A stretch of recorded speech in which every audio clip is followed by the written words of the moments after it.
there. So, you know, we're relying on the work upfield, but no, Harris will play on one of their other forwards. Yeah, no worries. Well, thanks for your time and all the best tonight. Thanks, mate. Thanks, mate. Cheers. Thanks to Chris Fagan and Alistair Lynch on the boundary. Brisbane and Port Adelaide on deck. Nick Del Santo, Dermot Brereton alongside me for the call. Frame it up for us, gentlemen. What are we in for tonight? Good evening, gents. Yeah, so we've got the 3 stars who've added a 4th star in Miles Bergman, Rosie, Butters and Horn Francis. Can they last the distance against Dunk, McLuggage, Berry, both Ashcross, Neil? Can they go the distance with those guys? So that's what I'll be looking for tonight. Lukosius comes back in, Nick Del Santo. Yeah, haven't seen him since round 2. So it allows Ken Hinkley to have a couple of pieces and some magnets to move. If needed, I expect him to go forward. We speak about Georgiades and how superb his year has been in the last couple of weeks. Have been exceptional. I think he has to go again, Georgiades. To get the result tonight, the line's back deep, really deep, and deeper than Port. So someone needs to stand up, and it may be more than just Georgiades. He might need a wingman tonight to find 3 or 4 goals if they are up to be a chance. Where are they vulnerable, Brisbane? If you Ken Hinkley and trying to concoct a plan? Well, they're playing him at the right venue, as we just heard. Fags, if you want to play the Brisbane Lions, believe it or not, it's at the Gabba. They don't have many weaknesses, hence they are the premiership team of last year. They had a little lull, as you expect most teams to do this year, but I expect this to be the sharpening of the edges as they work their way into September once again. Brisbane Lions will wear their Indigenous jumper tonight, as you can see, designed by Jordan Archie, the older brother of Callum. Tells the story of the Archie family, his journey to footy. Of course, his stay at the Brisbane Lions, his second club. Callum Archie back after missing the game against Geelong with illness. There he is on the screen, just a little high five with Levi Ashcroft. After all that, he's headed to the bench. He's going to start on the point. So he's back, as is Ken Hinkley. He's back in the coach's box in the second row. So that has been a slight tweak to his historic boundary line antics, which has been enjoyable over the years.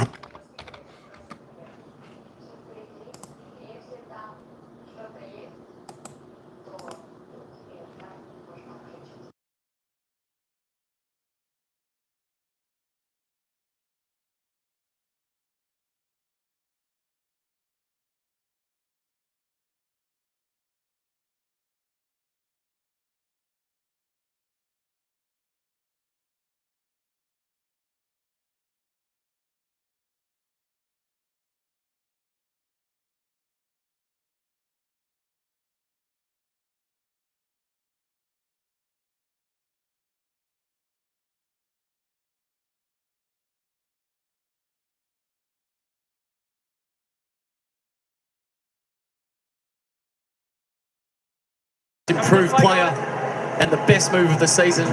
Solid half-back. Now a great inside midfielder. Big watch on the space behind the umpires. Of course, the story of the week. Solid half-back. Now a great inside midfielder. Big watch on the space behind the umpires. Of course, the story of the week.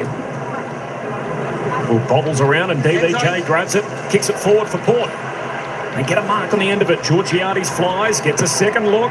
At ground level, heavy tackle, ball hits the deck. Horn Francis, was he taken high? Upset, no. It's interesting, that one, isn't it? He as much as any person in the league who's good at it, at milking a free kick by really dropping his knees low to the ground and drawing a high contact. No late change coming in. Butters threw it out. There's the first free kicks going the other way. Dunkley comes wide on the exiting kick. Bergman into the pocket. Andrews keeps it in front. And Wilmot sends a talk out of the defensive 50. Aaliyah knocks it out of play. So many great matchups in the midfield. We know the work that Bergman's done over the last month or so has a negating role, at least an accountable role in the midfield. Early days, but looks like he's going to go to McLuggage. Prime mover, averaging 26 disposals this year. Zach Butters at the contest. Here's Burgoyne close to the boundary line, and there's a bit of contact from Bailey. Ball jarred over the line. Those two lined up on centre wing. I expect them to just try and outskill each other. I don't know if they're going to play too close, so whoever uses the ball best wins that. James Burgoyne, by the way, the youngest Port Adelaide player out there at 21. It's a more experienced team, and here he is right on cue. Jace, has he got a hand pass away? Wilmot, though, comes up with it. Bergman, good tackle. Squeezes the kick out and puts it too wide. Showed wonderful dexterity to get that onto the boot in the end, even though it went out. Very clever. Just feeling each other out here at the moment without any decent blows being landed. Port keeping the ball in their front half. As Rosie looks inside 50. Spills down. Georgiades jams it on the boot. Offline. First score of the game. A Port Adelaide behind him, and he's living in their front half. They've had the first 4 inside 50s. Starcevic slips over, invites the power back in. Lukosius on his return. High kick to the hot spot. Punched away by Fort. He's going to get a second look at it. Still not able to take it clean. Butler's always dangerous. Rioli outside of the right boot. That's good enough for the first of the game. And Willie starts the party.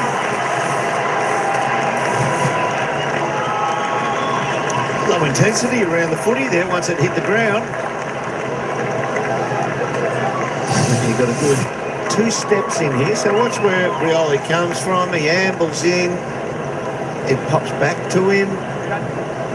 Out there. And Neil just runs around the back of him. Probably could have lunged a tackle at him, but doesn't.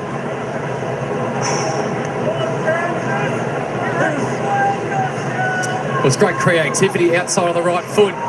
Half a step. He's a talent, isn't he? He is. His feet are just wonderful. Just the goal sense. We just heard from Chris Fagan about his concern about their effort levels here at the Gabba this season have been well down. Certainly looks that in the first few minutes. Matchup. The always explosive Willie Rioli. He's Neil, tackled by his opposite number. Drew got it out to Pal Pepper. All Port Adelaide with their hands on the footy early. Bergman looks inside the attacking arc. Horn Francis in the pocket. Hands on it from Starcevic and now out of play. Well, that'll disappoint the coaching staff, Chris Fagan of the Brisbane Lions. 5 inside 50s to 0 to start this game. As Lynchy just touched on, Fags has been concerned or been disappointed with the lack of intensity at the Gabba.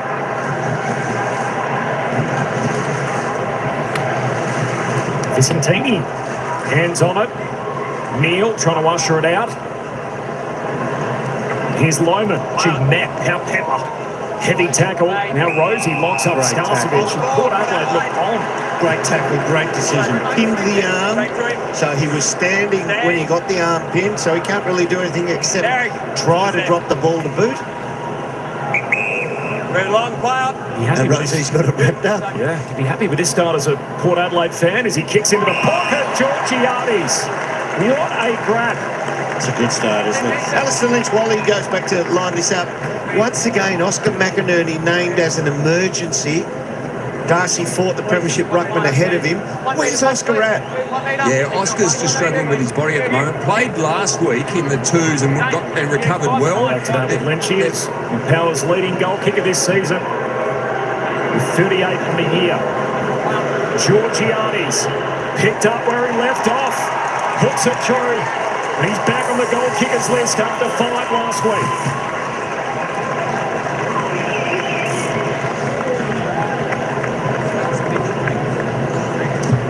Great start by Port. Brisbane Lions have just had the 7 disposals as we tick over 6 minutes in this first quarter. That's just a superb pack mark. Leicester loses a little bit of body contact. Can't get the support from Zorko or Harris Andrews. It's a great clunk. Well, you don't want Dane Zorko as your number 1 spoiler.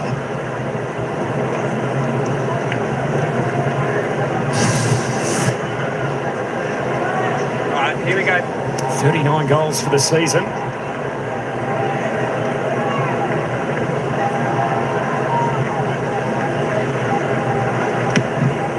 Leading the way for Port Adelaide. Sweet. Back in the middle. Zorko trying to soccer it forward. The Power work it out. Sweet. Oh, way to poke, and he's going nowhere fast.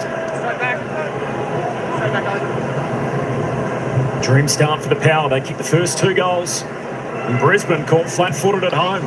Rosie sends it inside the attacking arc. Willie the target. Knocked away by Answorth and then tackled. And again, they locked the ball up front. Another forward 50 stoppage for Port. Brisbane haven't been in their front half yet. You see the inside 50 dominance by Port. There's a big question about rested versus rusty. Team off to buy. For the Brisbane Lions, and they now played in the early stages here. 8 inside 50s to zip. Brisbane feels like a long time since we've seen them. They opened round 15. They came down to the Calorie. Big win over the Cats. Good ball movement this. Hipwood. And the end of the chain. And the first forward 50 entry for the Premiers. Morris. Fair piece of it, not paid. Jones coughs it up. McCluggage to Rayner. It's a kick across the half-forward line. Bouncing footy. It'll suit Zorko. Chucks it on the left. Misses. Turned out pretty well, that crossing kick. Almost never secured it. Also got one across the chops as well from Aaliyah. As the crowd has just seen that on the replay, rightly so. One absolutely missed. What would happen to you a bit, Doom, in your day? That was totally legal in our day.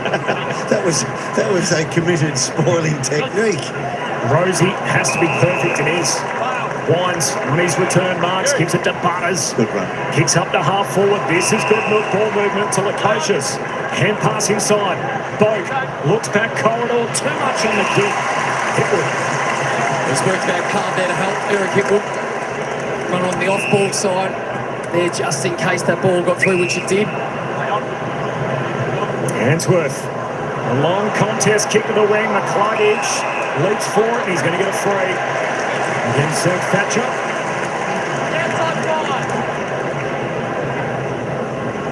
Brisbane, a bit more ball in hand at least here. Just got to get in the flow of the game. 9 minutes gone. Just haven't got the pace of the game just yet. Hipwood, the second forward 50 entry to Archie. That was a duck. He's one of many left footers, but key forwards that are delightful field kicks as well. Eric Hipwood. That's why you can afford to get them up the ground. Think of players like Jeremy Cameron. Buddy used to be like that as well. Taylor Walker. Yeah, correct. Nice field kick. Eric Hipwood, a link in the chain. Here's Archie. We all remember what he did last September. The kick from Archie across the goal face. And you mentioned Hipwood's kicking. Beautiful delivery, and it worked out well. With the view of the whole ground, the Port Adelaide backman had been turned around. If he rolls and swings onto that left foot and plays on, he catches them out and he gets it to a teammate closer to goal. Lukosius, broken up. Andrews forces it out. Here's Will Ashcroft. Hands it back to Andrews. Along the deck to Neil through traffic. Bergman knocks it down. Neil follows up. McCluggage, fend off. Caught. Radicalier got him. Butters clears. Only as far as halfback. Burn-Jones leaps up. Good fight. Bergman to Boak. Got to move it. Zorko worried him off the kick. Forces it out. Here's Levi Ashcroft to big brother Will. He's tackled. Heavy tackle on that. Holding the ball. Umpire suggesting that he might have had a split second to get rid of that Doom, or possibly tried to fend off. Great tackle. I'd go with the umpire on that one. It's the coaches again. Port Adelaide locked in early in this game. Bergman's going to get a free on the wing. Things are going right for Port Adelaide here. They must cash in. It's not his best effort. And Andrews takes the intercept mark. Interesting start. Port with 2 goals before. Been able to blink, and now Brisbane able to settle it down a little bit around the ground. Zorko looks in the middle of the ground. Farrell punches it away. Zorko wins it for Brisbane to Bailey. Jinking run. A 1-2 with Hipwood. Bailey keeps on moving. Looks inside the forward 50. Cameron. He's off. Show him your taillights. Cameron goes.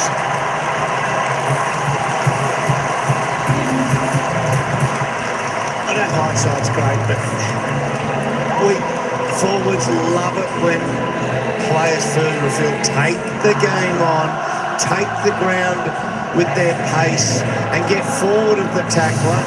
So nothing is between the kicker in, that's because of Bailey here. He does the double run. Nothing is between the kicker and the recipient. So Aaliyah doesn't know whether he presses back, pushes forward, creates uncertainty.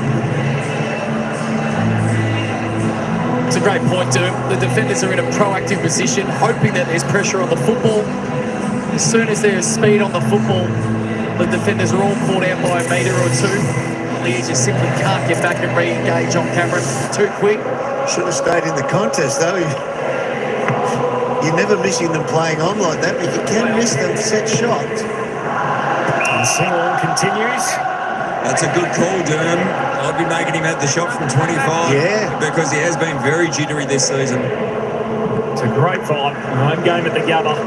The sing-along is Berry, dispossessed. Bo gives it to Pau Pepper to answer straight back on the run. Have some of that.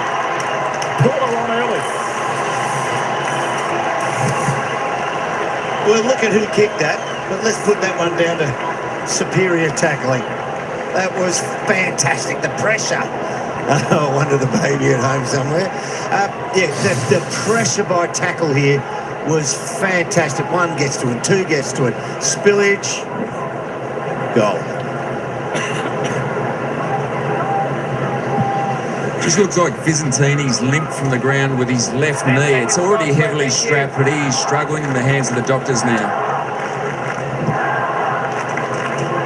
It's a great finish. It's a classy finish as he rocks the baby. But you're spot on, Derm. It's the ability or inability of the Lions there to absorb the pressure, coughed it up, and they played the full whack. 3 goals to 1. Port Adelaide playing from in front. The home of the reigning champs. Horn Francis hits it at speed. Pau Pepper likewise. Bergman to Wines to Pau Pepper. Get off me, he says to Lohman. Out to Farrell. Inside to Wines. Great build up by hand. Horn Francis, 55 out. Tries to hit Georgiades, knocked away. And Brisbane, walk through Berry, coughs it up. Rioli tackled, ball held in. Gotta love Pau Pepper. He just comes off the line. He's trying to find a body. If he finds the football, it's a bonus. 2:15. The tackle's already 13-7. Sweet trying to grab it out of the ruck, and then in the end, hugs it to Sam Day. Something about those players who have as much enjoyment out of the game of league footy by making body contact as they do at kicking goals. Sweet palms it down. McCluggage, fleet-footed, out of defence. Lohman looks a handball to Rayner. Jack's got it out, coughs it up. He's Farrell off his natural left peg. Gee, there's a few white jumpers there. Horn Francis leaps up, spills it. Ainsworth to Levi on the back flank. The youngest Ashcroft, and a turnover as Burgoyne takes the mark. Even that, the pressure on the kick forced him to hurry the kick on his non-preferred boundary side.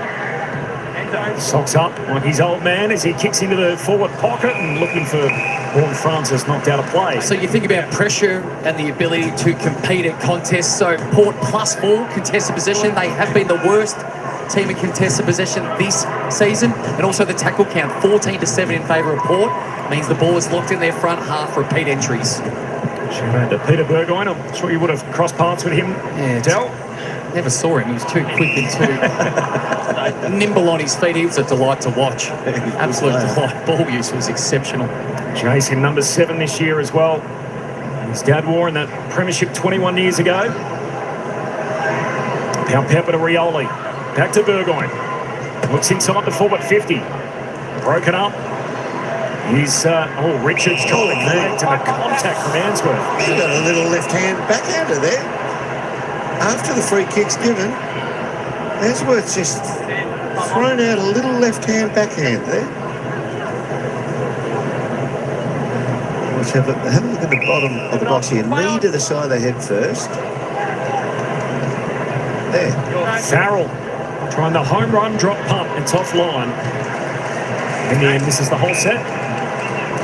Durham, I think we did the game earlier in the year. It was West Coast versus Brisbane, and it was a very similar feel. West Coast led by 4 goals at quarter time. Just a lack of effort. Through hard work. Intensity, yeah, absolutely, from the Brisbane Lions. They're probably lucky to get this one.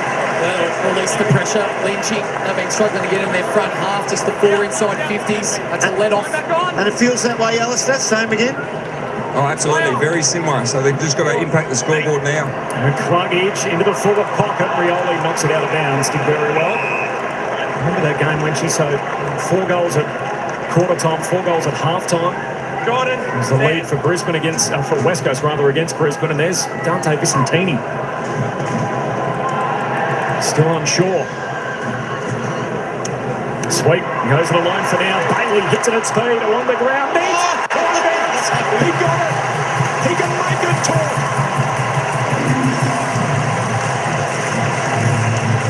Well, they needed that dirt. They needed a little bit of luck and a way to maybe energise this laconic start by the Brisbane Lions.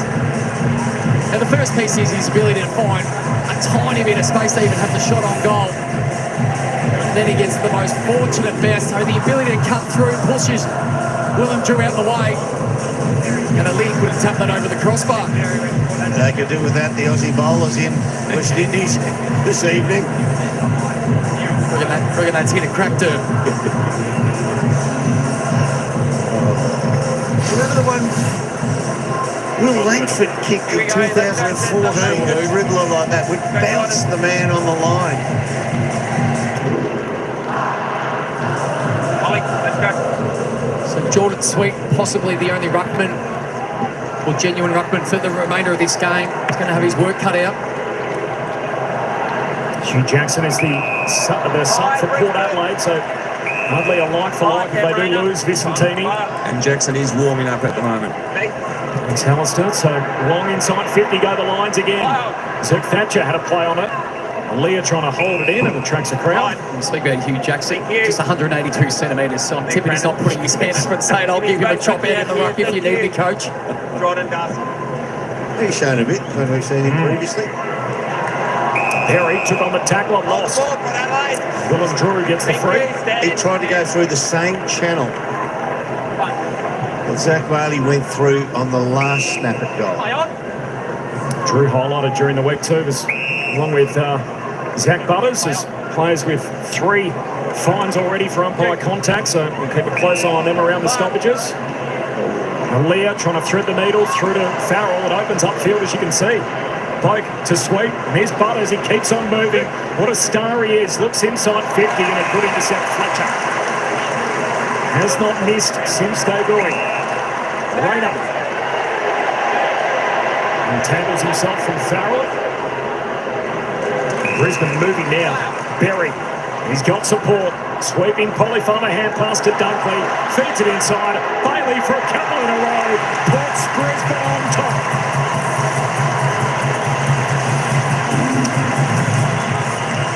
So instead of the start of this quarter, you've got Burgoyne against Zach there, and they're not going to play near each other. It's not even in the scene. So they start against each other, and then it's just ships in the night. They just pass each other. So they're basically running around without an opponent, so it's whoever can do the most damage.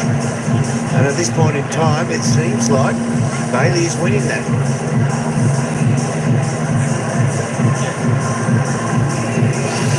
Well, he's a good player, Derm, and he runs extremely hard, deserves that rest.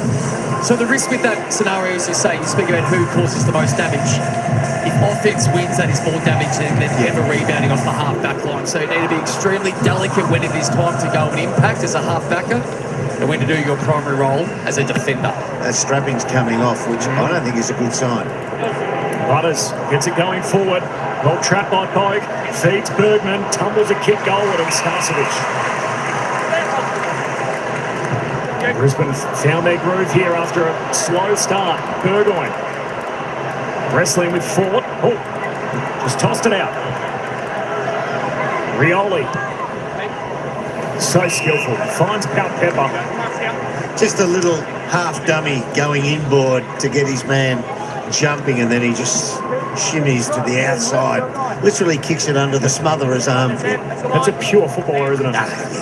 So watch it here. Watch the little dummy, makes him jump. Yep. And then he goes the other way. That's...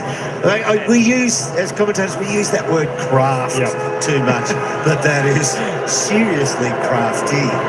Footy's royal family, Willie Rioli. Sits up Pepper. It's not too bad. That's a pretty good kick. Hits the post.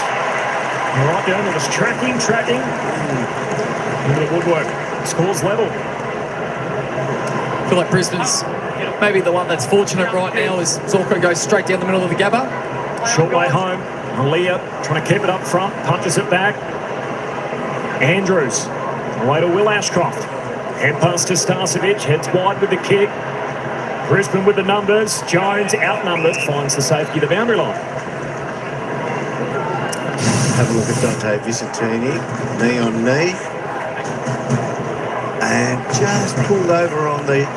Is it the right or the left? Because the left trap's under him there.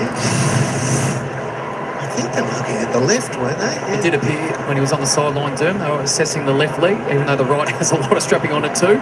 Drew on the end of the chain. Has a bounce. Dabs the kick short and caught wrong-footed. So some missed opportunities here for Port. They've had 20 inside 50s to just the 7 of the Brisbane Lions. You can't have momentum for a whole game or control for a whole game. That's why you've got to cash in when you have this field position, this dominance. Fletcher comes out the Vulture Street side. So, Lynchy, we've seen they've stabilised a bit now, Brisbane, and a few intercept marks inside, say, let's say, defensive 25. Are they dropping one back, do you feel? It doesn't appear so at this minute, but I think the pressure has certainly lifted. So they've been able to intercept on the back of good pressure, well, better pressure through the midfield. Yeah. Looks like Vicentini's actually been subbed out, it appears, at the moment. So Hugh Jackson about to come into the game. It's rotten news for the young man in just his 14th game. An early shower for him. Neil to Wilmot. Up inside 50, Morris hands to it, no mark. Loman clever, over his head, sets up Archie, shoots, got it. Brisbane on the roll. That's 3 on the box. And this is now what good teams do. They hold up under a lot of pressure at one end, and then when they get their opportunities, and it has been limited in this first quarter, they capitalise. 8 inside 50s for just the 4 goals too.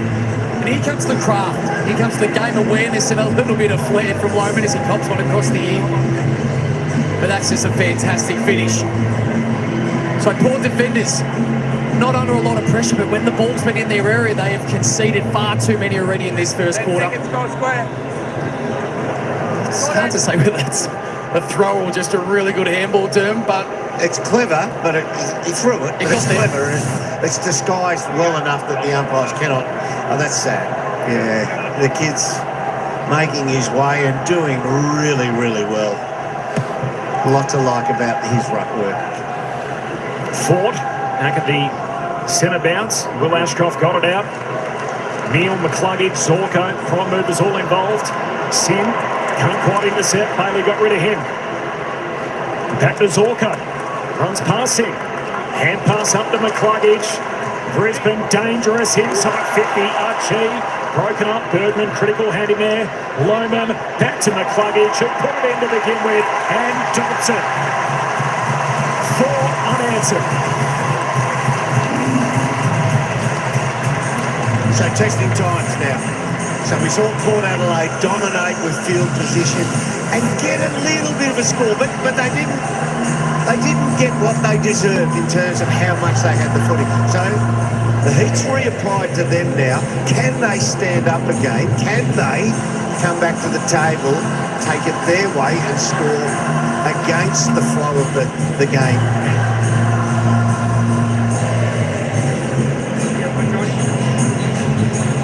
And what we're starting to see, form a little bit like the Collingwood Football Club. When they get opportunities, they do not miss. They are precise inside 50. And they hit the scoreboard with damage. Him and Cluggage already up to 10 disposals. Spoke about that Bergman matchup off the top of the game. We talked about their tackling count before. In this 4-goal stretch, Port Adelaide have only been able to lay 2 tackles. And a devastating 8 minutes. In real time, they've kicked 4 goals without a response so far from Port Adelaide. Fort turns it over. Rosie just got boot the ball. McCluggage dumps it forward. Zerk Thatcher wins it back to Jones. Oh, trying to give it to Zerk Thatcher. That wasn't on. Archie out to Will Ashcroft. Shoots. It's another one. It is overwhelming.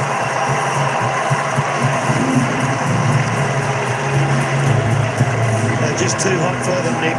They are putting that same amount of pressure that they were under. They've just flipped the switch and turned it on Port Adelaide, and they're not able to stand up to it. Just finding space. That's just through work rate from young Ashcroft. We know how good he is and how clean he is. That offers the ability to get to that next contest. Of course, just laid one tackle in the last 10 minutes, Derm. We praised him early.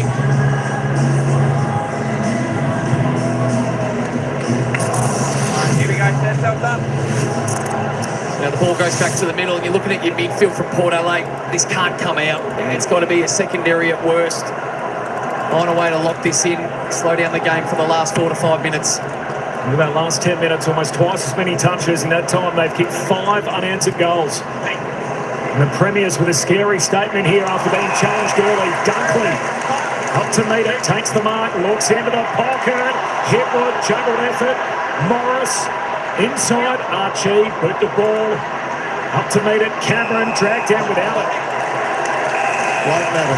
The pressure that Port Adelaide, not only is it real, when it's not real, it's inferred now. Let's go. Okay, thank you. Gee, that's a good mark by Dunkley coming out against Thatcher. I mean, what is a key position backman? The first one wasn't paid, and then Charlie dragged down. 31 years young today. The birthday boy Charlie Cameron. 1 kick, 1 goal. Make it 2 kicks, 2 goals. And it's all cake and ice cream for the Lions. Just an onslaught, Derm. Just the ability to go forward and score. It's their 4th goal from stoppages as we hear the sing-along once again. I'm sure the locals will be hoping they get to see this a lot, and that is not a good sign. Already 1 down. They're going to have to use their sub. Now Radigalia. Looks like he's in a lot of strife off the back of that spoil.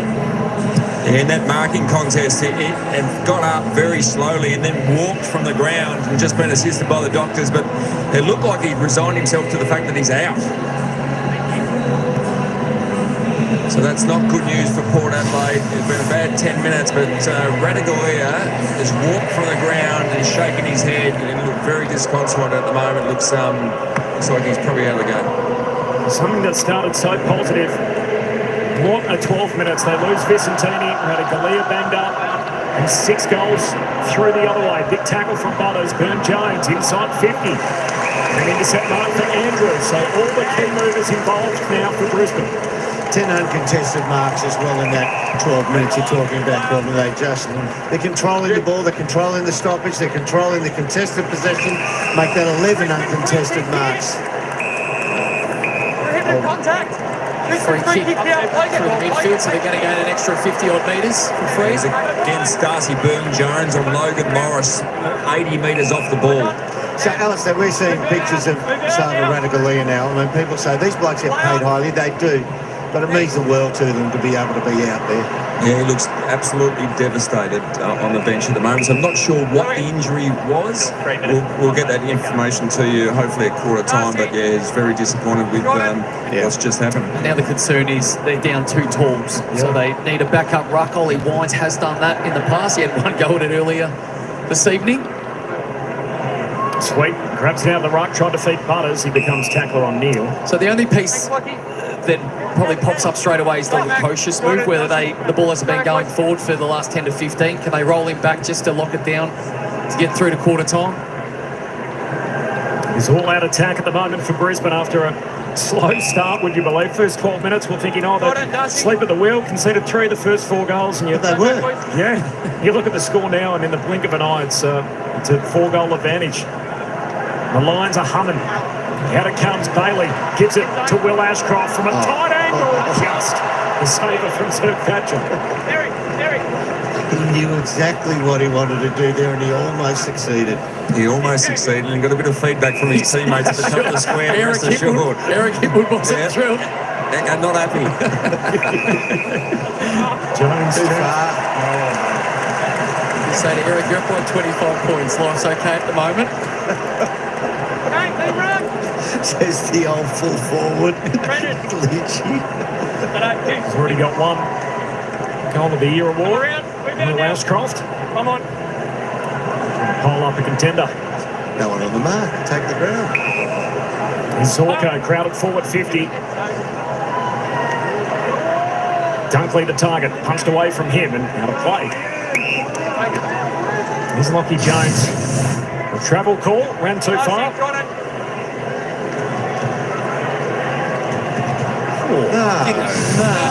No. He feigned a couple of times, which probably deceived the umpire, but he didn't go that far. They've paid marks that the ball's travelled less. Forward 50 stoppage for the Lions. Will Ashcroft got it out. Charlie jumps into it. Cameron Dispossessed winds. Away to Boak. Tumbles a kick further afield. Zorko back the other way. To full forward. Slides up the back. Roman. There's a free kick. And there's the tell. The wall from the crowd, and it's a Brisbane free. Well, there's the one that Eric asked for. They had it controlled. This is a team that had 7 disposals in the first 6.5 minutes to start this game, the Brisbane Lions. Chris Fagan put it on the agenda with Lynchy. He's been disappointed with their performance here based off the lack of energy and effort, the pressure. And they have flipped the switch. Sir Thatcher went overboard. He had him under control with the assist player coming over the top. It's not a long way back here. Hipwood goalless the last 3 weeks, not tonight. He whips the Gabba into a frenzy. That's 7 straight majors for the home team. So what you're really doing in that situation, if you're Brandon Sir Thatcher, you're trying to control him. You don't have to push him. He's got the assist player coming over the top. You just lock arms, you ground him so he can't jump, and then the bloke with the run-up kills the ball. You have to trust that teammate. And it's Bergman, so you know he's got the sense of doing that. So he just was over assertive there. The idea was right, the execution was poor, and it's cost them another goal. Eric Hipwood hits the scoreboard. Go, Eric! The last 10 goals. Wow. After that Pal Pepper goal, we were looking for the upset alert button. Just about ready to hit it. Might have gone a bit early on that one. A scary response from the Premiers to show what they're capable of. Fort down to Will Ashcroft, who's getting busy. Gives it off to Wilmot. They're not finished. Up inside 50 again. Cameron. He'll want to play on here from 55.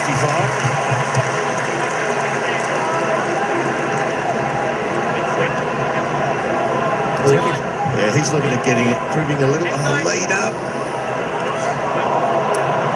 Dunkley the target, not to be. Back into the rubble. McCluggage. Dangerous handball, Neil. Great dexterity. And the fumble from Hipwood. Still alive. Drew traps it. Sweet. Farrell comes it down. And the bullet-like pass finds the boundary, but at least it's relief for a moment. It's not the worst kick. Got it out of the area. It had no obvious option.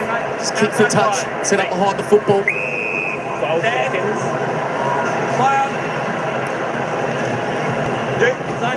Wilmot gives it a fair whack. Oh, it's Bailey on the line, working. It's a great, he was a lurker, wasn't he? Well, it's a smart play because you know the defenders are going to try and punch it over the line to make it a rush, so you cut the angles. You get that one from time to time. Let's step outside, Connor, and run the clock off. What a statement. A real flex from the Premiers. Their highest scoring quarter of the season, and it came after being 3 goals to 1 down early. And at quarter time, the Brisbane Lions with a 32-point lead, 8-4 to 3-2. Quarter time at the Gabba as Super Saturday Live rolls on.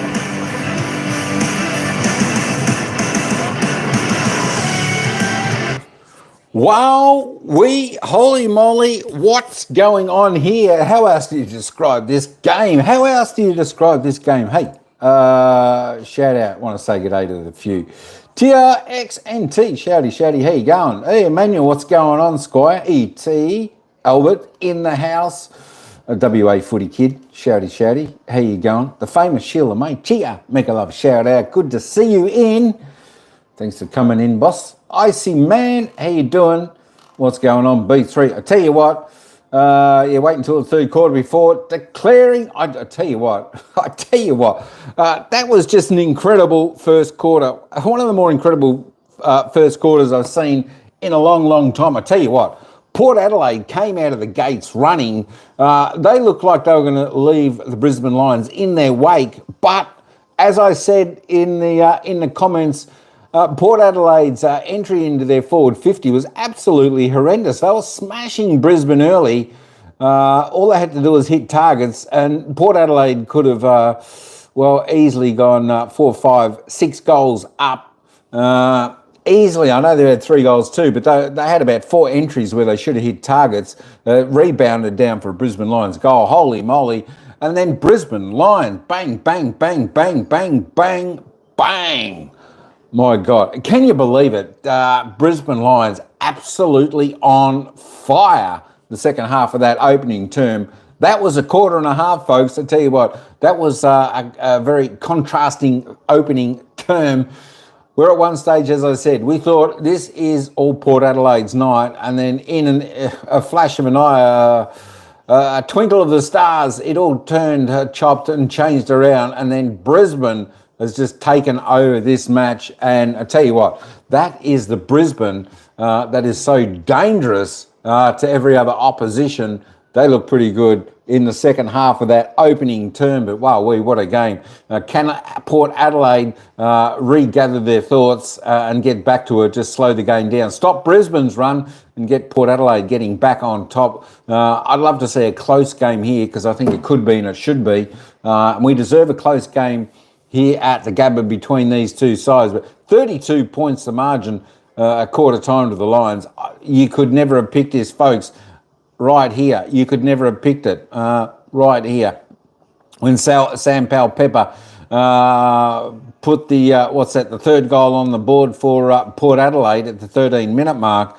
Well, after that, from the 17-minute mark until the end, they just went berserk, did the Brisbane Lions. Whew. All right, let's just quickly have a look at the ins and outs, because I didn't get around to doing that, B3, prior to the game. For Brisbane, coming in was Darcy Gardner, Callum Archie, bless you, going out, Bruce Rebel. Will McLaughlin, of course, the sub, Darcy Gardner. For Port Adelaide, coming in, Jack Lucasis, Ollie Wines, and going out was Manny Liddy and Logan Evans. Hugh Jackson was the sub. And of course, that is your team. We'll have a little bit of a look and see who got the goals. I tell you what, we got a lot of goal scorers in the opening term. Big scoring, which is fantastic to see. Finally, we're going to see a high-scoring match as we wait. Charlie Cameron, Country Road, take me home. He's kicked 2 to Charlie Cameron, getting his motorbike handles up after his goal. Zach Bailey, both 2 goals for the Brisbane Lions. Hey, Bags, Hugh McCluggage, don't forget your luggage. He's got 1 with Eric Hipwood, Will Ashcroft and Calamachi. Port Adelaide, Willie Rioli, Sam Powell-Pepper, Georgiades are the goal scorers. So just a quick glance at the top people. Look at that, the top half dozen are all from the Brisbane Lions. 12 disposals to Hugh McCluggage, 10 to Dane Zorko, 10 to Zach Bailey, Will Ashcroft on 9, Lockie Neal on 8, Harris Andrews on 8. Leading the way for Port Adelaide, Kane Farrell, Travis Boak and Bergman on 7. Wowee. Oh, you mean in the game, not the season? Exactly, in the game. Yeah, look, I don't think this game is over by any stretch. I think if Port Adelaide can get back to what they were doing in the first 13 minutes of this game, then they can get right back in it. And they've just got to deliver properly. Looks like their ruckman's gone out with maybe a little bit of a knee or an ankle injury there. They were just showing on there, so we'll see. Keep that up to date, hopefully. But there we go, just showing you the few stats there. Georgiades, 3 possessions, 2 kicks, 1 goal, 1 there for Port Adelaide. Charlie Cameron, 3 disposals, 3 kicks, 2 goals. Had some fantastic leads, some fantastic passes inside. That's the way they want the ball delivered. Port Adelaide need to take a little bit of a look at how Brisbane Lions delivery into their forward line do the same. Hey, just before we head back down to the commentators, for the second quarter. I just want to catch up. They've just started. They're a minute into the second quarter over at the other games, and it's Hawthorn 2-5-17 leading St Kilda 1-8 being played at Marvel Stadium. 1 minute into the second term. Of course, everyone here, we're all going for the Saints. We don't want the Hawks to win. Come on, Saints. Trail by 9 points over there at Marvel Stadium. All right, hey, let's get back to the action. Let's hope Port Adelaide can come back into this game. Go Pies. I mean, Sentinel, that's it. That's the other game. All right, let's head back down to the action for the second quarter. It's the Lions by 32. At the expense of Sweet. To show you what an outlier that term was, not only Brisbane's highest score, but the most Porter conceded all season. And they turn it around. Burgoyne to Butters. This man, if anyone can do it. Burgoyne again to Jones. Kicks for the goal square. Georgiades spills it on the line.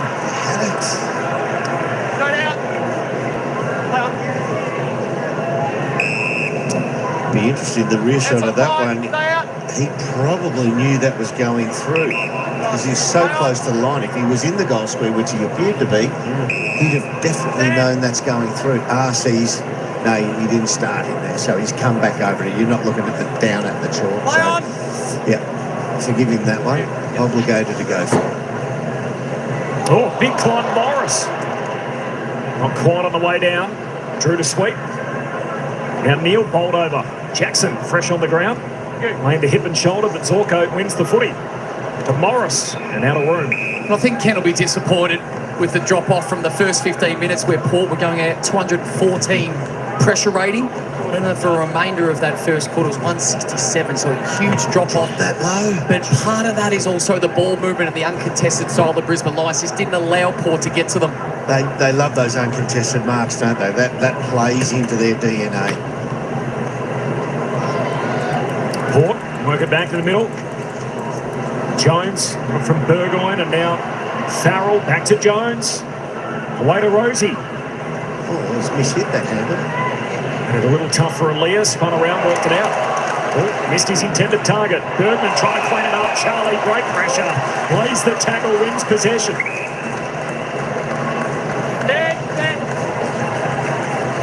And after all that, it'll be the Lions to go inside 51st. Paul Francis. It's a great grab. It's pretty brave, isn't it? Very brave. Stand. So it's just a bit shell shock here. I mean, Butters will keep running for him, but they're just a little shell shock.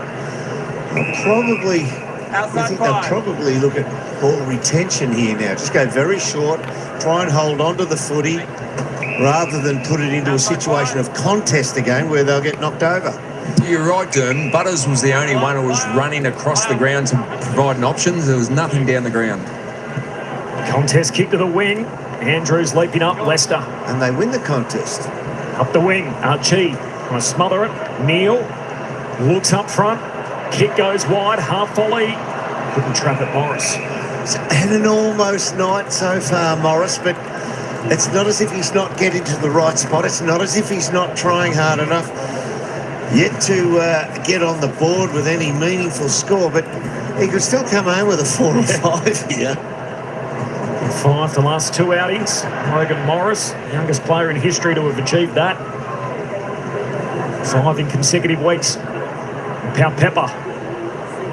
Loose handball. Richards. Collects. Pau Pepper. Back to Aaliyah. Untidy kick wide. Jones needs a kind bounce. Fumble out of play. So this will really please Chris Fagan. He spoke off the top of the broadcast with Alistair Lynch about the inability to lock it in their front half. The ball's been coming out of their forward 50 too easy. That's what he wants to see. Multiple handballs by Port, all of them under pressure. Get a stoppage. And Nick, you mentioned early in the first quarter of the matchup that Hugh McCluggage had Bergman running with him. Now, McCluggage had 12 in the first quarter. That's been changed. Willem Drew has now got that matchup. He's Drew. Through traffic, right on cue. Oh, crushed Farrell. Hensworth with the pressure. Drew got it out. Back to Farrell. Now Boak. Up to half forward. Georgiades has to deal with Leicester, who spoils. Zorko threw the shoe at it. Cycled forward professionally by Levi Ashcroft. It'll work out. McCluggage to Dunkley. Back to Levi. Tucks it under the arm. Looks for home. Archie and Jones, and he knocks it through for a minor score. Is he shooting or passing? I think he was shooting, just didn't hit it pure. And I think Archie would have liked one or the other, just unfortunately put it in the middle. Fire that can't be put out at the moment, Brisbane. 7 straight goals to end that opening term. After an early deficit, lead this game by 32. Oh, good technique. Now Pepper's got an issue. Fletcher. There's Day. Inside to Rayner. Gets on his preferred peg.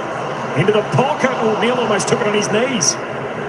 Burgoyne extracts it. To Farrell to Richards. Get out of dodge for now for Port. Sweet tried to knee it down to Pal Pepper, and at the end of the boundary wins out. How good was Fletcher? His technique at sliding and coming in, didn't slide, and goes body, and checkmates Pal Pepper.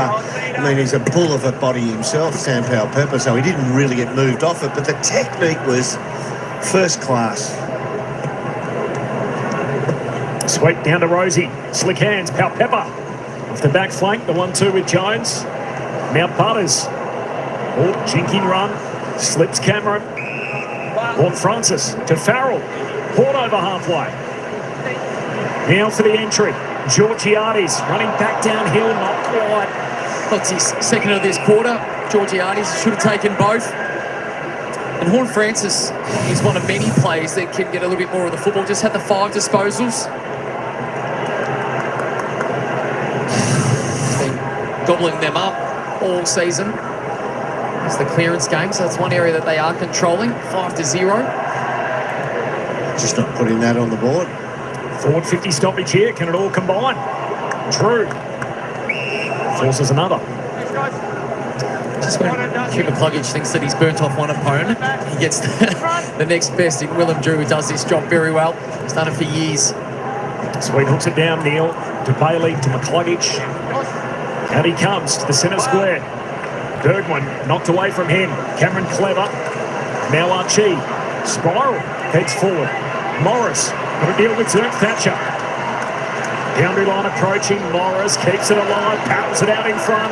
Clean pick-up. Dragged down illegally. He's not quick, Zerk Thatcher. So if you can keep him moving, I mean, he's a great kid. He'll die for it. He'll have a go. But if you can keep him running in the play, you're a half chance when you turn back to goal. 7 minutes into the second quarter, Derby looks fatigued.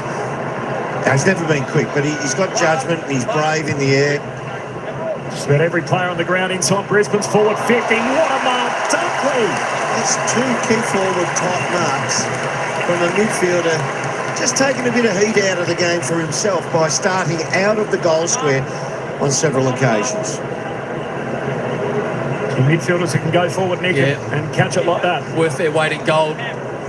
It's the sort of player you'd love to play with. He's tough, plays a role, gets his hands on the football. He'd love to finish this one off. Well, he's a 50-50. He's kicked 3 goals 3 this year. Dunkley, goals. More of the same to start the second. I'm hoping those other 3, Derby, you referred to, are a little bit more difficult from that. Surely you're 100% from 15 out straight in front. All I'll say is it turned sharply when it went through. Yes. Past the post. It's a great grab. Look at all the talls, the big bodies in that. Do you notice in that shot from behind, you've got Cam Rayner, and he throws his arms in the air. He just celebrates that mark. Like it's an all-team thing here.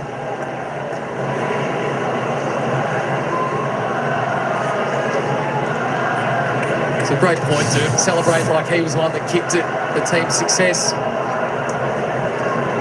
Good 7 goal kickers already. So here's Ollie Wines. So here's part of the answer. When Jordan Sweet needs a short rest, Ollie Wines, severely undersized, is going to try his best. Yeah, that's the knock-on, isn't it? Fort, no surprises, wins the hit out. He's Boak with strength that held up. He's just flipped it on. Port kicked 3 of the first 4 goals, and Brisbane exploded after that. The burst to end the first quarter. Port losing both Vicentini and Radigalia on the run through injury. Boat to Wines. Gives it to Butters. Inside the front 50. Lukosius.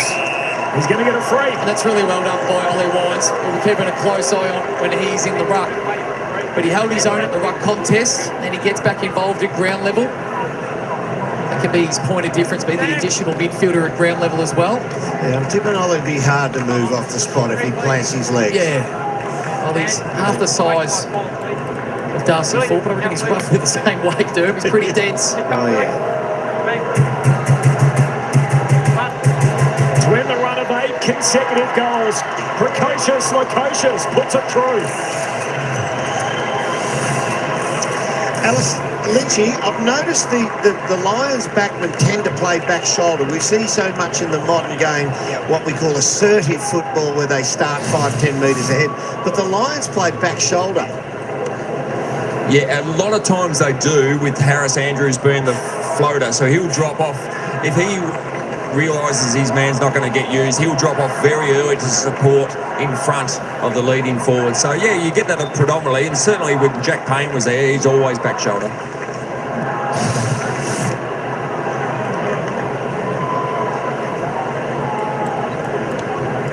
He's been used in multiple roles, hasn't he? Up on the glitter strip, and now back in Adelaide with the power, back in the forward line. And, you know, I still don't think we found the best one for him yet. What that is, I reckon not even the coaches know. Wine still rucking. Brisbane threatened to get the clearance. Dunkley's kick smothered. Rayner dragged down without it. Holding. Stand Rayner. Stand tight. Stand. Just tuned in, Vicentini injured in the opening quarter, so that's the reason why Ollie Wines, the Brownlow medalist, is moonlighting in the ruck. Andrews off the back flank, and Zerk Thatcher a desperate spoil. That's a great spoil. If I was coaching, I'd send the runner out to Lukosius now. You've done really well. You've drawn the free kick. You've kicked the goal. Well done. But then you got a bloke who would probably come 42nd out of 43 in all the running aspects of training in Harris Andrews, and he runs off you and receives. And you don't get to into pressure round. Pressure rating in the second term, too, off the map, Brisbane's way. 2 number 7s, and another 3. Berry, inside 50, and Bergman. That's Bailey out of the way. Stay out. Stay out. Then redeployed it. Oh, that's an in-between kick as well. Farrell couldn't reel it in. Berry loses his footing, and it'll work out for the pair. Here's Burgoyne. It's a good kick. To Boat. So this is where Harris Andrews allow Lukosius to go up. He just drops off, becomes the spare in the defensive 50 for Brisbane. Now the long kick inside 50. Georgiades the target, spills to Richards. Had a play on it.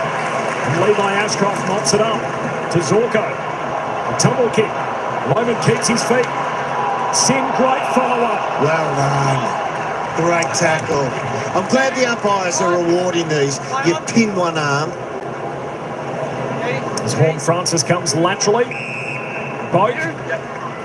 Out of the opposite flank. And Burgoyne. Well, that was a fantastic tackle. It was the best of the quarter, and they've only had 2, Derm. Oh. Wasn't it? And fought with the intercept. In fact, it was that bad you could almost call not 15. Here's the clanger count. Ainsworth in front of the benches. Yeah. What a kick. McCluggage looks corridor. Rayner the target. Got it. Feeds Loman. Lowers the vision. Trying to link up with Morris. Not quite. Poor Morris is probably thinking, how do I get in on this party? Everyone else is having a great time. I've been in the best form of my life, short career. And 7 goal kickers, he's not one of them so far, Logan Morris. That's got to be 50. He's not in the contest. He's taken him to the ground and rolled him. How do you not pay that? It's a nice little test for Morris. Yes. Just making his way, but needs to stay focused. Look at that. Not in the contest. Takes him and still rolls him. That is the epitome of what 50 metres is for, wasting time. It's Butters. After his rest moments ago, back on the ground. Ollie Wines. It's the last 2 games. The only 2 he's missed this year. Gives it back to Butters. A bit of damage control again, though, isn't it? Trent looks for something further afield, not to be. Brisbane through Fletcher. Win it back. Good try. And out of space in front of you, Richie. As much as we love Zach Butters, that's a time in the game about game awareness. Yeah. No need to play on. Don't have to create anything. You're in your back half, just some field position, get it long down the line, get representation. He was a slave to his own instincts there, wasn't Which he? is hard to take out and say, don't do that. Yeah, I know. Vaughan Francis. Hold over. Rosie turns into trouble, lost it. Rayner keeps it moving forward. Bailey has to slip the tackle, does, goes for home. Bailey for his third, and Zerb capture again. God, that was powerful football. That was just power football, the way they disarmed Port Adelaide of the footy and then surged it forward. Watch this, bang, physical, half nasty. You run into the roadblock, almost got the job done. Stay out, stay clear. It'd be like hitting a brick wall, wouldn't it? Turning around and... Well, he's not the biggest man in the world, but it was a sudden tackle. It appeared out of nowhere to Rosie. Pau Pepper to Wines. Over the top to Richards. Back to Pau Pepper. Played it well. Port keep it moving forward. Boat to Rioli. Centering kick. Big sweeps down there. He's got it. Well played. That's the first time for some time where they've been able to handle the pressure. Well played. Tiptoed the boundary line. Did a really good job. Every time Brisbane Lions would come up to pressure the next handball, able to link it up with the forward play.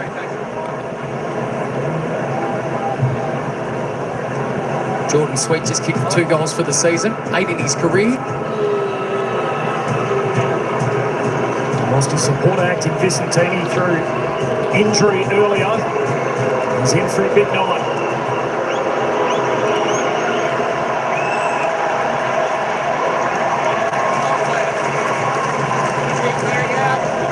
Not the beat. Right. Then run, Brandon. Yep, you're right there, Jason. How about that for a start? 70-36 the disposal count in the quarter.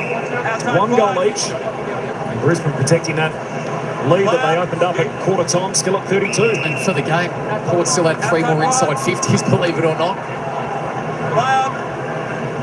But a little bit like we probably saw in the first quarter, Corbin, just the inability to hit the scoreboard when they had dominance. Try and mark that. One with the lock, floats down to half forward. Loman got it out to Berry, hand pass to Rayner, looks for home, but he's offline. Not kicking it as well this quarter, though.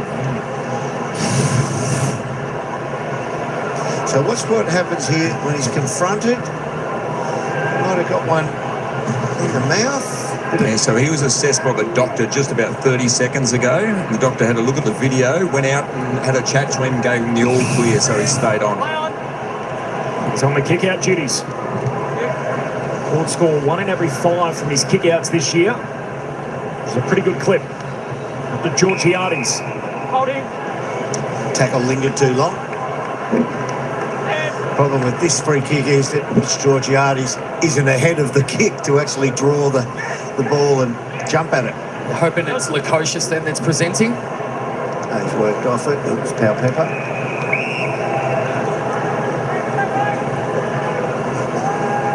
So the lack of scoreboard action in this term. Obviously Brisbane's playing from in front, but can you see any gain in that from Port Adelaide trying to make some wins around the ground, even if it hasn't translated to the scoreboard just yet? Willem Drew going back into the middle where he's most comfortable, seems to be able to put a bit more pressure on, but it's in a bit of a stalemate at the moment. Time coming out of the game, 33-point advantage for the Lions, and the umpire crosses himself. Well, Willem Drew's done a good job on McCluggey Chester, 3 disposals this quarter after having 12 in the first. Another stoppage. Butters tackles Neil. Drew. Fletcher. Away to McCluggage. And Brisbane are out. Looks back inboard to Cameron. The birthday boy dishes it off. Neil inside 50. Bergman broken up by his own teammate, Aaliyah. Want to get it back to Sin and he can relieve a bit of pressure out wide to Farrell. Even though they've gone inside forward 50 10 times this quarter, Brisbane, that last delivery hasn't been as good as it was in the back half of the first quarter. What are they going at the moment? 55% their kicking efficiency in this quarter. Almost 10 minutes without a goal in the game. Pau Pepper to Wines to Butters. Now launch pad. Gives it to the ruckman sweep. Back to Boat. Now we're up front. Pau Pepper. And now they've got a little bit more flow in their game, some options forward to the football. And Corbin, the first piece is they had to stop Brisbane scoring, so they've been able to achieve that in this quarter. Now the next layer is when they get their opportunities, just make some small inroads, win the quarter, get to half-time with a positive mindset. And I'll tell you what, it helps when you got a guy like this, Sam Powell-Pepper, his physicality around the ground is leading the way.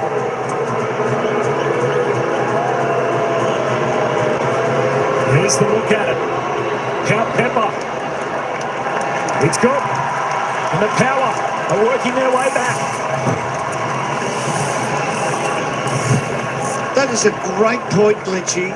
The fact that Sam Powell-Pepper is so often now we've said, oh, they've moved past him in the midfield, so we just leave him forward and he does his grunt work up there, holds the ball in and works hard. Sometimes you've got to break the glass and say, no, you know what, we need a hard body, a tough mongrel in the middle of the ground to get stuff done. And that's him. And that gets stuff done. He's 10 touches in this quarter. Well, he's their enforcer, isn't he? If you want to find a body, you put him around the football. Absolutely, and he's racking up the possessions, but ironically when he took that mark, he was involved twice in that chain. Yeah. The physio was trying to get him off the ground because he'd knocked himself around when he hit Dunkley. I reckon there'd be easier jobs than saying, Sam, come over and have a look. Let's sit down for a while. Sweet, wins the hit out. Neil. It's the clearance. Day the target, broken up by Jones and now Burgoyne. Looks back, corridor. Sweet. They found the handle again here, Port Adelaide. Good kick to Horn Francis. Play on. He dabs it straight up the corridor over the head of Powell-Pepper. And Andrews, the scoring man. He's looking at his chat. Ben Harris is here saying, you're lucky, you're lucky. So now it's Brisbane's opportunity to maintain a little bit of possession. Just going at 14% by foot through the middle of the ground this quarter. Oh, you're right if he can go to the flank. Down that line, comes back in. Brisbane kicked 8 in a row either side of quarter time. Port Adelaide kicking the last 2 in the game. See exactly what's happening there on the switch. Hipwood pulls the trigger, turnover. Port back the other way. Boat to Butters. Oh, top-ended that. Uncharacteristic for him. Burn Jones keeps it moving. Jackson to Georgiades. Drop this one, Mitchie.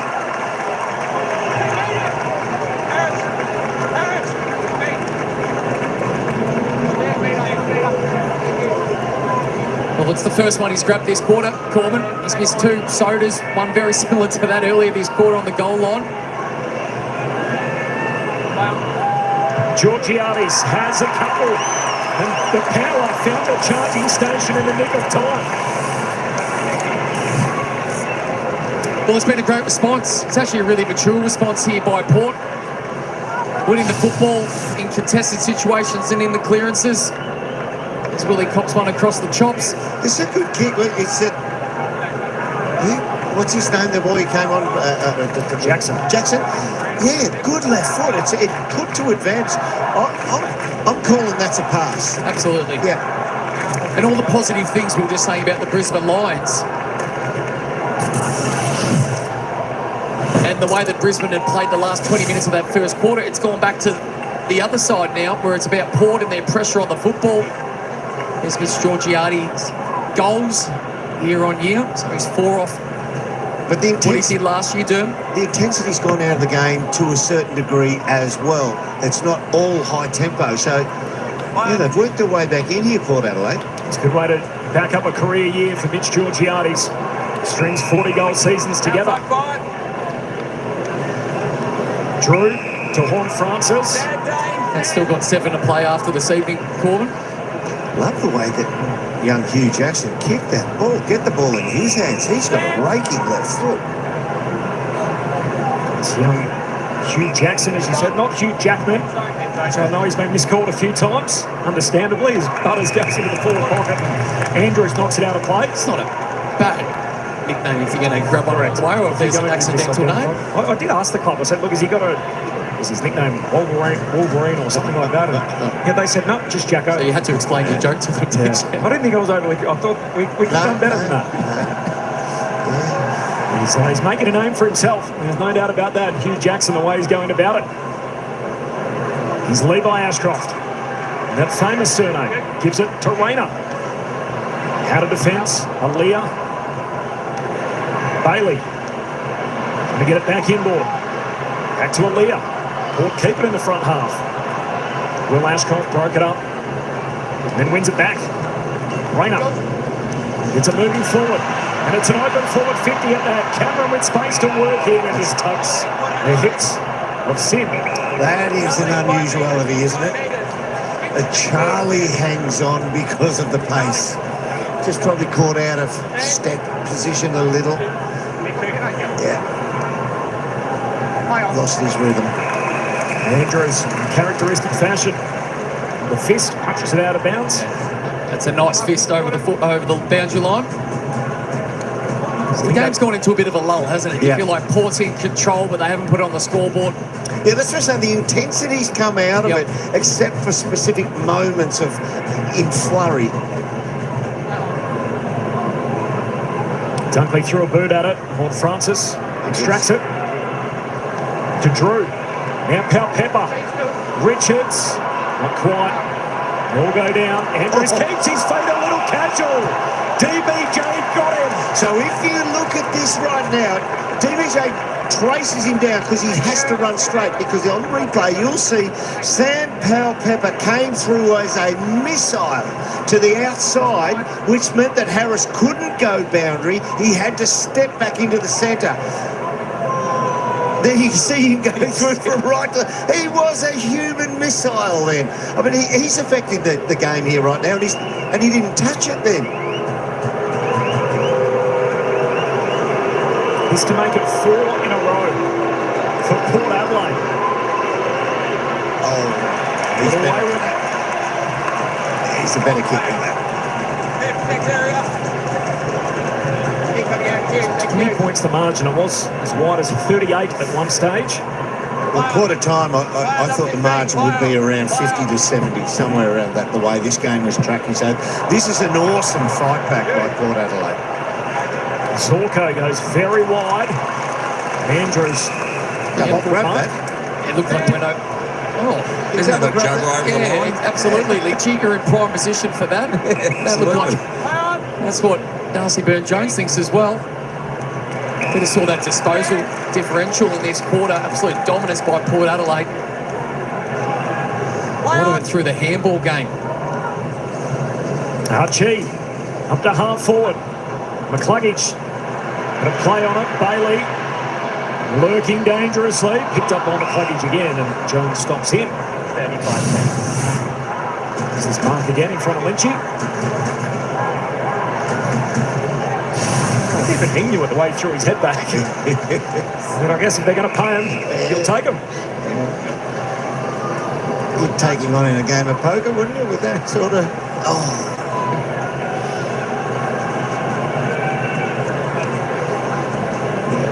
First Nations jumper tonight for Brisbane. NAIDOC week starts tomorrow. Goes through until July 13. And the Archie family story designed by Callum's brother, Jordan. That is not too high, umpire. That's wrong. That is wrong. He's tucked in under that tackling arm. There was no viciousness in it.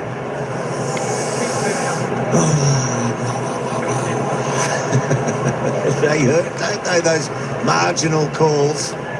Late in the quarter as well. Yeah. So let's have a look here in the bottom. He drops at the knees.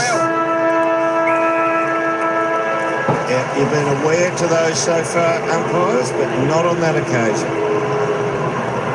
So misdrop punt at one end, free kick at the other. McCluggage. Footy gods. Ball don't lie. 21 points. The advantage for the reigning premiers at half-time. So 9-8. Plays 6-5. And after trailing by as many as 38 earlier in the term, the Power have worked their way back into the ball game. It's live at the half. Super Saturday Live. It is Brisbane by 21.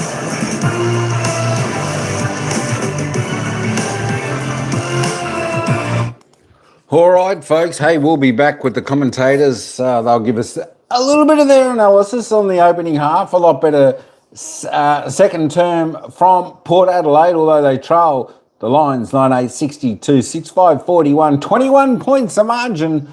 Looked a little bit better. Icy Man looked a little bit better. The Lions just putting on 1 goal for Port Adelaide, 3 goals, 3. Yeah, some easy kicks missed there for the goal, but it was a good quarter, B3. It was a big quarter, a good quarter. I don't know about the what? The grandmother? What's that? I don't know what you're saying. Hey, Carly, what's going on, Squire? The amount of pressure we put on the Lions. Look, it wasn't too bad. It wasn't too bad. I think the Lions did a little bit of fumbling and whatnot in that quarter. Just allowed Port to get back into it. Tell you what, the Lions in that opening term, that was the peak Lions, how they play. That was the best football they could possibly play. That's why they probably slowed off a little bit in that second term. Nonetheless, back to a 21-point margin, which is a lot better. Kenny Hinkley not quite relaxing in the coach's box with a cup of tea just yet.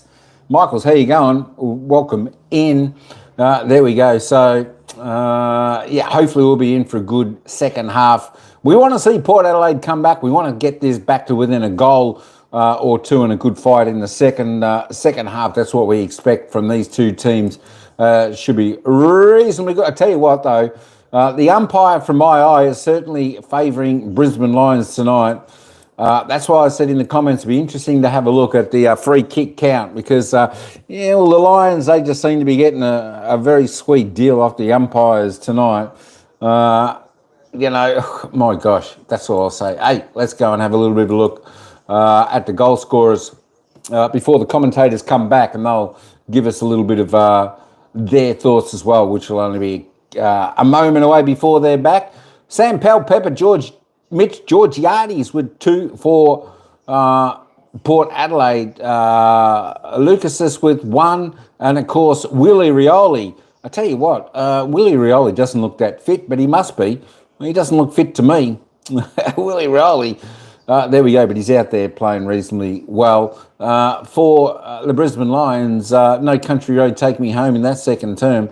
Charlie Cameron with 2 with Zach Bailey. Hugh McCluggage, Hitwood, Dunkley, Ashcroft, Chi, single goal scorers there for Brisbane Lions. We're going to put it over there for when the break comes on. Hey, let me just put it on the live ladder just at the moment. And you'll see Brisbane, if they end up winning, they'll move on to second. It just lets you know it's half-time at Marvel Stadium between St Kilda and Hawthorn. And it's the Hawks leading. Hawthorn are leading 6 goals, 6-42 to St Kilda, 3 goals, 6-24. It's a 3-goal margin over there at Marvel Stadium. The Hawks leading by 18 points. Come on, Saints. You got to do it for everyone else. Got to do it for everyone else. Sorry, bro. How long until game start? It's just gone to half time, so I'd probably say it's probably about 15 minutes, I think. Hang on, let me put it back over here. There we go, 15 minutes until game start. There it is, right there, 15 minutes. TRXTN, there we go, 15 minutes till time starts. All right, let's just head back to the commentators and we'll have a look at the stats in a moment. On the board as well, kicking the last 3 goals. We've thrown it all together. We've got a game at the half. 21 points is the lead for the Lions. Dermot Brereton and Nick Del Santo. What's your biggest takeaway from that half of footy? I thought it was fantastic, really well done by Port Adelaide. Everything to not play for, you're thinking this is the season totally slipping away from us. The reigning premiers, they're on top, we're out the back door, we run up the white flag. No, Sam Pepper said, no, I'm going to have a bit of fun. I'm going to throw around this ample frame and see who gets out of the way of it. And it started to make things happen in the second quarter. Well done, Port Adelaide and Sam Pepper. After a really slow start from the Brisbane Lions, they flicked the switch, and there's not many teams that can do that, Corbin. And their last 20 minutes of that first quarter gave us a friendly reminder that this team is still extremely handy in football. And maybe remind us that there's other teams apart from Collingwood that can win it once again this year. But the creativity and the flow was there off the back of a really slow start. They kick goal after goal. There was only 4 times in the first quarter they went inside forward 50 of their 16 and didn't score. It was low inside 50s, but their maximum damage. And it was all of them. They all joined in. Everyone probably apart from Logan Morris, unfortunately. He was the only one that couldn't find a way. But it was a blistering 20 minutes of football. 9 goals they put on the board from 7 different sources. So they've got it done by committee so far. The reigning premiers, a 32-point bumper at quarter time becomes a 21-point lead at the half. Alistair Lynch on the boundary. Lynchy. Thanks, Corbin. As you just touched on, that first quarter was a dominant quarter by the Brisbane Lions. Hugh McCluggage in the middle of the ground was fantastic, but the highest rated player on the ground was Zach Bailey. He had 10 touches and kicked 2 goals. And if you're going to get into a shootout with the Brisbane Lions, this man is going to make an impact on the scoreboard. He's got enormous speed to get out into space. Nicely worked goal there, but again, straight after it. Ability to, at high speed, straighten up and slot that one through. Had 5 score involvements in the first quarter and got to quarter time in great nick. As you touched on, Dermot, before, in the second quarter, it was all about Sam Pepper. I mean, he had 11 touches. He got on the scoreboard himself, kicked 1 of his 2 goals in that second term. But yes, it wasn't just his 11 touches. Ironically, 10 were uncontested, but it was more the presence. The way he goes around and makes an impact on the contest, whether he runs into Josh Dunkley, as we touched on during that second quarter, or just puts other players in a little bit of doubt to where is he. And you always know where those players are on the ground, that they could do some enormous damage. So he made a massive impact and gave Port Adelaide a real genuine chance here at half-time. Great effort by Port Adelaide and great effort by Sam. Done really well, Port, to get themselves back into the game. The challenge is they are a man down. Can they run this out for this second half? They've got themselves in a position. Got to go on with it. We'll find out next. The Brisbane Lions with a 21-point bumper. The reigning premiers lead it at the half. Second half action not far away. Super Saturday live. All right, there we go. They're off again. Anything comes up, we'll take it back to the commentators. Good game for both sides so far. Yeah, look, not too bad a game. Just Port needs to be a little bit cleaner in their game, and probably the entries inside 50 need to be a little bit better. That is for sure. If Port wins, it'll be a great start for my birthday tomorrow. Happy birthday for tomorrow, I see, man. Good stuff, good stuff. Hope you have a fantastic birthday. Sunday, you can... Sunday fun day for the birthday. Good stuff. Brisbane done good so far. They certainly have. WA footy kid. Who wins Friday? Suns versus Collingwood. TJ, how you going? You know, Collingwood, I think, says icy, man. But you know what? I'm a Collingwood fan, like everyone knows. But I think this is, this is one game I won't be surprised to see actually the Gold Coast Suns win up there, because they're playing that up there at People's First Stadium there in Queensland. We know how hard it is for teams to travel up there and beat Gold Coast at the home ground. So, look, if the Pies can win, that'll be a fantastic win. That is for sure and certain. I certainly won't be upset if the Pies let this game slip next week against the Gold Coast Suns up there. I'm sort of half expecting it. So there we go. So I wouldn't worry too much if the Pies happen to let one slip. They've done pretty well. They've won. Apart from the first game, opening round, where they got beaten by GWS Giants 104-52, they've only lost one game, and that was just a few points to Geelong, and they've won every other game. So, if they're going to have a loss, this is probably the loss that they'll have, and then they'll probably run out the final series, and then the finals with all victories and take home the flag. But there we go. That's my thoughts. There we go. That's right. I don't think it phased at all if the Pies lost the next game. Yeah, look, as I said, I think, the Gold Coast Suns, they're pretty hard to beat up there. I was up there once and watched Gold Coast play the Pies, and it was expected the Pies would win that game. I know it's a different team and it was a few years ago, but Gold Coast won that game. So I know it's pretty hard to win up there against them.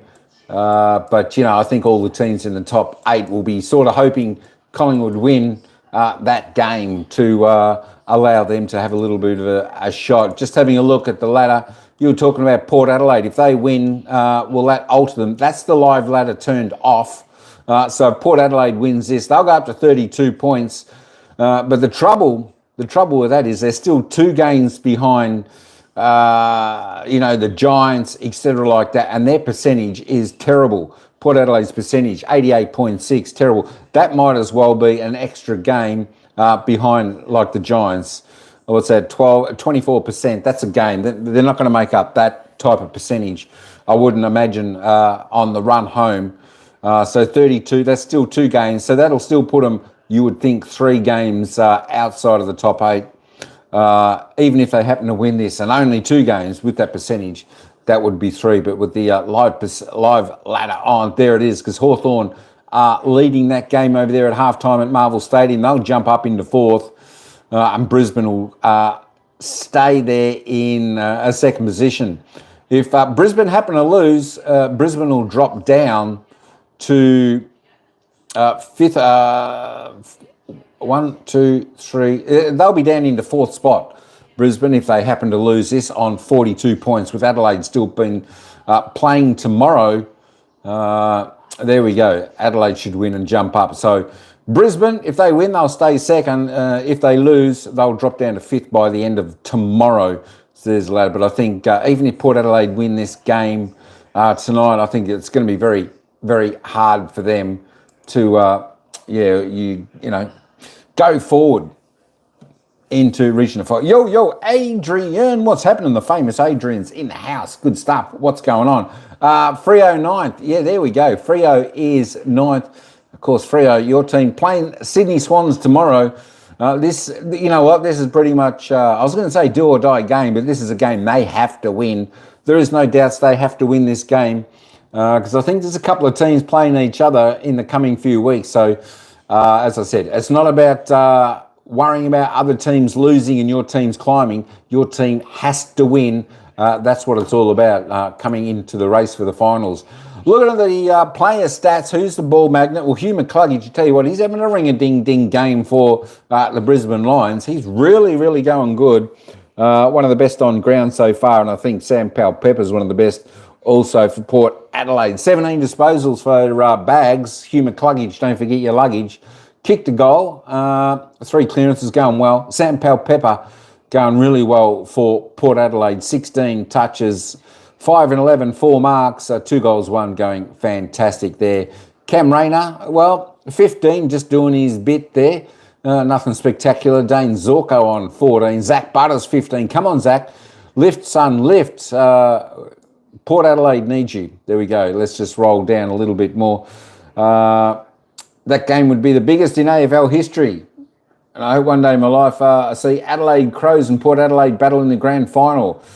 You know what I see, man? Yeah, I tell you what. I don't know. I tell you what. I think that's probably still 50 years away before seeing that happen. I think that's just my opinion. I don't know. That's pretty much like saying West Coast and Fremantle will play off in a grand final. Normally, normally one interstate side has the better of the other and go forward. So, I mean, it'd be interesting if it ever was like that. Brisbane, Gold Coast playing off, Adelaide, Port Adelaide playing off, Fremantle, West Coast playing off in a grand final. That would be interesting. I tell you what, the odds of that happening would be very low. But there we go. You can only hope. It'd be good for Adelaide football if that did happen. I can only imagine what would be going over there in Adelaide. That's a little bit like Collingwood Richmond, Collingwood Carlton playing off in a grand final here. just mayhem in the city. There we go. Who else we got there? I don't know. Will Ashcroft there. 10 disposals only for Will. A little bit quiet. He's kicked 1 and 1, 4 clearances, not too bad. There we go. Jason Horne-Francis has been a little bit quiet there for the for Port Power. Not doing a great deal. Come on, son. 9 touches, 5 and 4, 3 clearances. Jordan Sweet. There we go. 8 touches, 2 kicks, 6 handballs, 25 hit-outs. Who's the other big man for... Where's the other hit-out? Oh, rolling that a little bit. We'll go down and try and find the Brisbane one. Josh Dunkley. Just the 7 touches for him. Come on. Eric Hipwood, lucky to get 1 goal on the board with his 6 touches. Alir needs to lift a little bit more. Come on. You've got to hold the back line up there for Port Adelaide. Just the 6 touches. Calamachi, bless you. 1 goal, 1 off his 5 kicks also. Georgiades, come on. Get your Suvalakis out. 5 disposals, 4 kicks, 2 goals, 1. Charlie Cameron, as I said, he was good in the opening term. He was hit lace out with the ball a couple of times. Got 2 goals. He needs to do a little bit more also. Went missing a little bit in that second term. Starcevic, there we go. 4 kicks. That is it, a mark and a tackle. Yeah, his father was Craig Starcevic. He was a pretty good player for the Pies back in that 1990 grand final. I think he was quite good, isn't he? Hey, let's go and have a look at the team stats because I want to have a little bit of a look at this. Not a great deal in. Port Adelaide actually leading the way, only by 6. Pretty even contest here. It's just that the Lions are executing the ball, the play, a lot cleaner with the ball. And of course, that dominant second half of the opening term. Inside 50, well, Port Adelaide's actually on top there. 32 inside 50s for 11 scoring shots.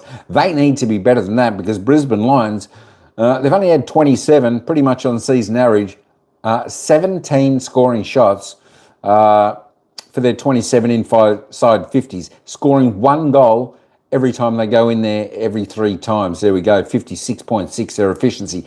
Inside 50. Free kicks. This is just hard to believe in my eyes from what I'm seeing. 14 free kicks to 12, plus 2 to the Brisbane Lions. You know what? It's probably not the count. It's more the free kicks that they're actually getting and the free kicks that Port aren't getting, which is disappointing. You know, I've been saying over the past week or 2 that I thought the umpires had been umpiring reasonably well. Well, these umpires, I'm not sure where they pulled these umpires from. Maybe out of the under 12s, I don't know, Werribee or somewhere like that. I'm not sure. Somewhere out in back of Burke. There we go. That's the umpires. That's my thought on the umpires. Not overly the best umpiring decisions tonight, but we'll see how it goes in the second half. Hopefully the umpiring is a little bit more fair and all that type of thing. There we go. Stoppages, well, the hit-outs, Port Adelaide, plus 5 there. Clearances, Port Adelaide, plus 2. She's pretty tight. Brisbane, just plus 1 in the centre clearances, but the stoppage clearances, Port Adelaide there, plus 3. Contested, there we go. Pretty good contested game. Surprisingly uncontested possessions, there we go. Port Adelaide, plus 6. I would have thought maybe the Lions been on top after that. But Port Adelaide did come back well in that second term. So that was really good to see. They stopped the bleeding, as I said. They stopped the bleeding that was happening. They put the bandage on and started to work themselves back into the game, and they healed the wounds after that opening term. Turnovers 30-24. Really good for the Lions. Only 24 turnovers, so that is just delivering clean ball. That is for sure. All right, let's head down to the marks and we'll have a little bit of a look. All right, so both teams having a fair bit. At 48-41. Marks inside 50. 5 to 6, both teams need to continue to do that. Do what they were doing in the opening term for the Lions, which is hitting their targets really well. Leading up forwards, Charlie Cameron, etc. like that, were doing really well. Calamachi, Port Adelaide have got to do that. They need to improve because especially after the first 13 minutes of that opening quarter, I tell you what, Port Adelaide were dominating. They went inside their forward 50 quite a few times, but their inside 50 delivery was absolutely horrendous. And they should have been scoring a little bit more than that. Contested marks, 1 and 2, pretty slow by both teams. Just looking at the tackle count. There we go. Port Adelaide, good. Let's just have a quick listen to Kenny Hinkley. It was amazing, but to our credit, we fought back in the second quarter. What do you do? Ollie Wines has got to stand in the ruck. Is that something they're going to continue? Yeah, we have to. We lost our second ruck and we lost the Sava, so that makes it a bit more challenging for us. But I thought it actually worked out okay. And what was the major move at quarter time to make that adjustment through the midfield? Honesty. Honesty to you players? Yeah, honesty. That's all it was. It was about work rate. And when you're playing against a great side and a top side, you have to bring at least work rate at the very start. And we weren't quite there from the midfield. No worries. All the best for the second half. Thanks, mate. It's kind, Corbin. And what we saw from Port Adelaide at quarter time, there was some direct feedback, but it's under the category of honesty, and I love it. Port have kicked the last 3 in the game, and they pick up where they left off here. So I'm just going to go to the stat sheet and write a new column in, honesty. I don't know how we're going to reflect that, but you know what? It's real. Sets champion data a task, doesn't it? It's real. The honesty factor. As Loman inside the forward 50. So Thatcher to spoil. Logan Morris reels it in. And throw a blanket over half a dozen of them there. And just on that piece of honesty, I think Ken's question would be, well, we did it for 10 minutes. You wanted to be honest and chase, and the pressure was through the roof. Where was it for the next 20? Yeah. Loman steals it. Radar's a little off.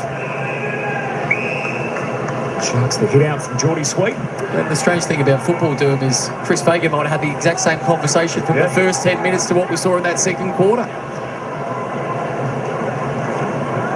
Kicked 7 goals in a 15-minute burst to end the opening term, Brisbane. They kicked the first to the second. And Port have kicked the last 3 in the game.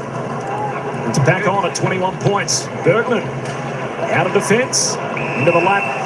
Georgiades. That's really well read. Really well played by a key forward, coming up to give that relief mark on the half-back flank. Gives them a chance to reset and get the ball further. Sandgroper with a contest kick down the line, and Wilmot thought he had intercepted it, not to be. Lacocious, clever. It's got to make a goal side. Oh, son, go. It's out too. Go. Oh, that's so... Oh, that's a goal gone begging. Saw a break on the top of your screen. Unfortunately, Richards didn't. You've got to be better than that. While the ball's there, you've got to... The first thing you have to do is look forward when you're in that dangerous 70-metre zone. Sid into the pocket. Up to B for Wines, and now Answorth sees it out. Here's Ken Hinkley, by the way. He's got 7 games left to coach. Hasn't lost his sense of humour. No way. Tipping that didn't happen. Tipping that wasn't after Richards didn't look forward. That's great. Well done. They are a different breed, aren't they? Knows exactly where our cameras are in the box, Ken That's Hinkley. fantastic. I've got 3 young children. Hopefully they've gone to bed, but that's exactly what we do. You're a coach, Nick. Are you in that kind of mood? Well, Mid-game? not when I'm down by 21 points. I'm not. Maybe after the first 10-minute block all the way, Ken was relaxing like he was having a picnic last week. Oh, that's good. Great to see. The role he's played in this footy club. Butters bursting through, hooks it goalward and misses. Oh, that could have been some sort of goal. He's got speed that's blurry, doesn't he? He just flashes in from the side of screen. And look at that, he just tried to rough up the ruckman, Darcy Ford. The kind of guy that every coach craves, Zach Butters. The player he is. Day leaping forward on the wing, and the cluggage stopped. He's like that little cartoon character, the chicken ball. You know, he takes on anyone.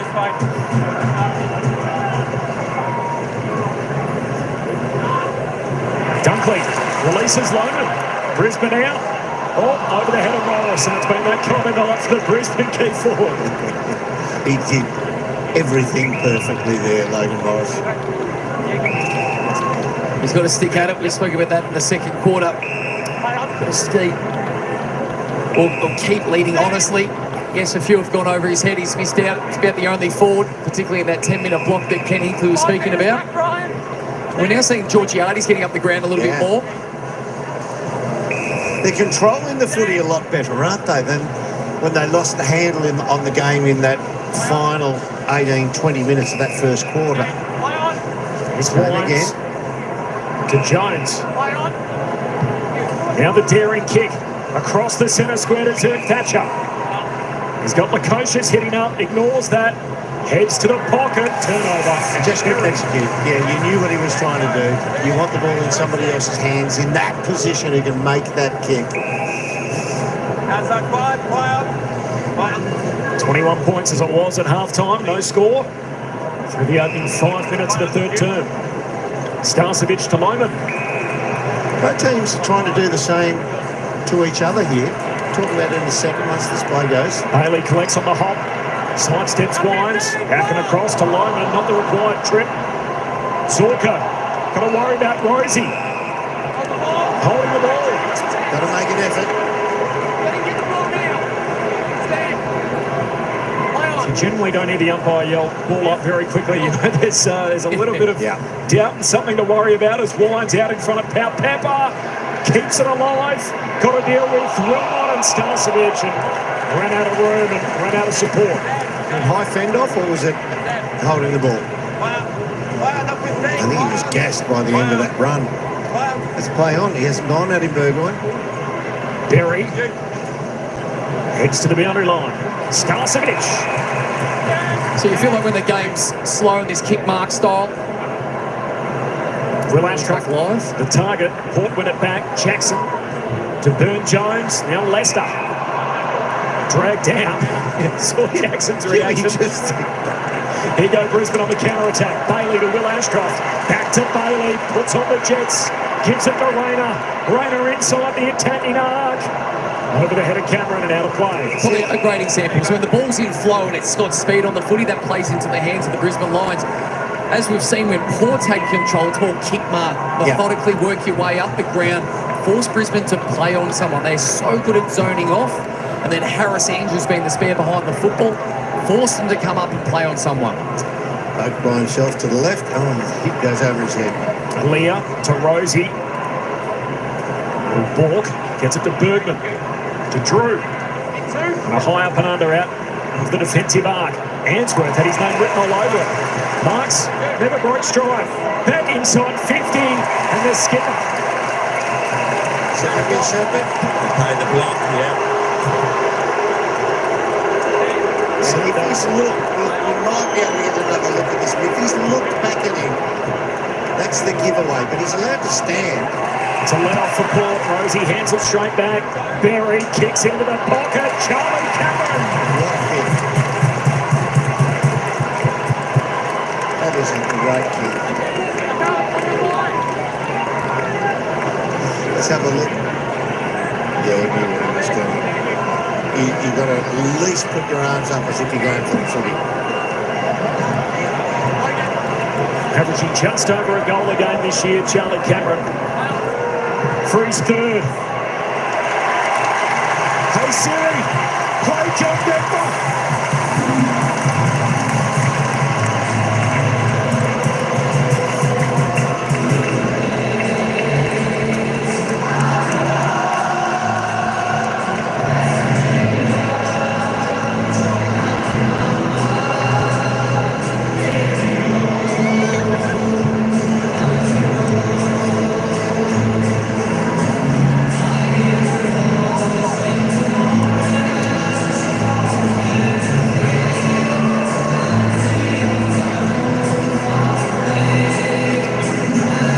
Off the back of Connor Rosie accidentally playing on. He was forced into that long down the line term.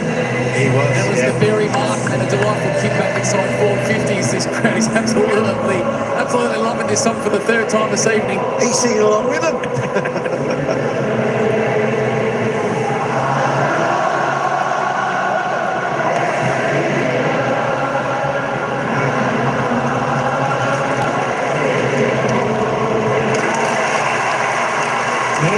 Hitting up, marking a true centre-half forward.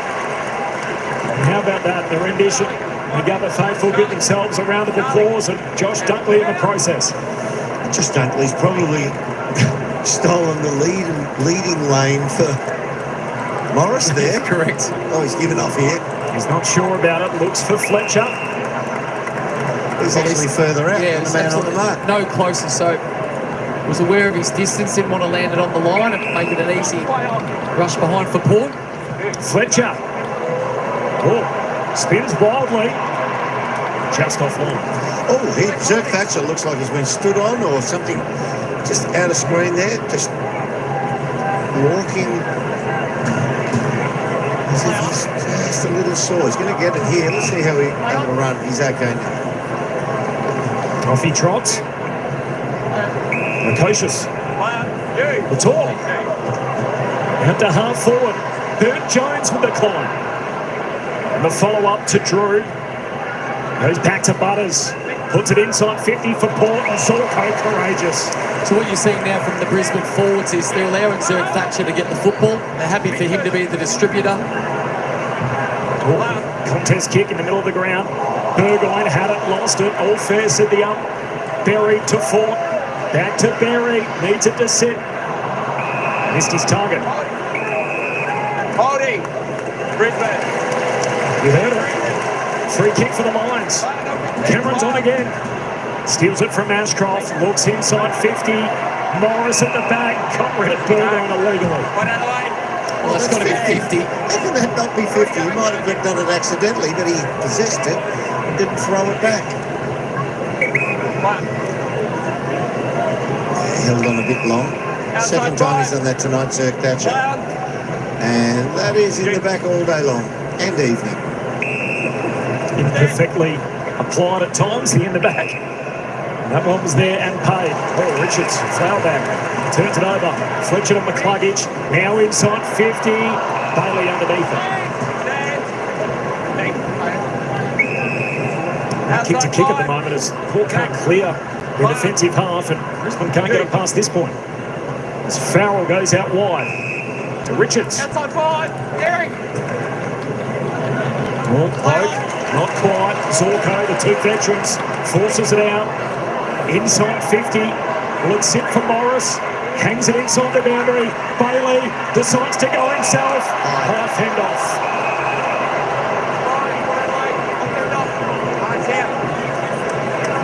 So a little bit like we saw in the second quarter. A lot of effort, some poor execution, and as a result, not a great deal happening. Just a glancing blow. Throws it through his head back, but it looked like it actually came off the shoulder more than anything. You're starting to sound like Durham, Nick. I apologise. Let him get away with that one. I apologise. Three-time premiership line, Alistair Lynch on the boundary. Stand Jasper. So once again, it's the kick mark style of game, trying to get their way through until they find a kicker. Oh, Farrell smells a bit of candy, moves it forward. Bergman kicks inside 50, and Lukosius wide out. Not beyond him. Stunning kick as we've seen in previous years. They just need something here. They just need to get on the board for a starter in this third quarter. He's a stunning kick, but not a stunning kick for goal. Like a field kick, beautiful. Yeah. Certainly got the journey in him. We've seen him from range. Yeah. I'd almost prefer him from 45 or 50 metres out than inside 30. Tough kick. Right on the 50. Oh, wow. Lukosius Oh, wow. up to it. And the power will not go quietly into the night. Very few can do that. Yeah, he's an intriguing player, isn't he? He is, I mean, you spoke about it before. Do we know where he plays his best football? We thought maybe not. Still trying to work out exactly where he plays his football as we have a look at the Bunnings Warehouse build-up. So what they've done really well tonight when they've played a good brand of football is kick mark, but also the chain of handballs, the meters gained from handball. This is what this guy can do. Gives himself a yard or two to the right, just open up the angle. Just a slight fade. It's a beautiful kick. The issue, the way Port Adelaide played tonight, when they came out and blitzed at the start of the game, it's high intensity, but it throws the game into chaos. They lost the handle thereafter. Since then, when they've been able to claw their way back in, is through contained football through passing, receiving, and not having the game in chaos. It will not. It's a spiral forward after collecting in the same motion. Bergman to Jackson, back to Bergman. Hang time on it for Boyd, did well to get it away. Jackson to Horn Francis. Good sweeping polyfiber hand pass. Yep. Oh, he's hurt his knee. He's got, yeah. Will you see that right in front of you? Come to you in a second. Now Pepper. The turf monster got him there. Oh, he's thrown him away. He's walking off under his own speed. And those pitches are hard to see as Brisbane going inside 50 through Archie. Morris competes.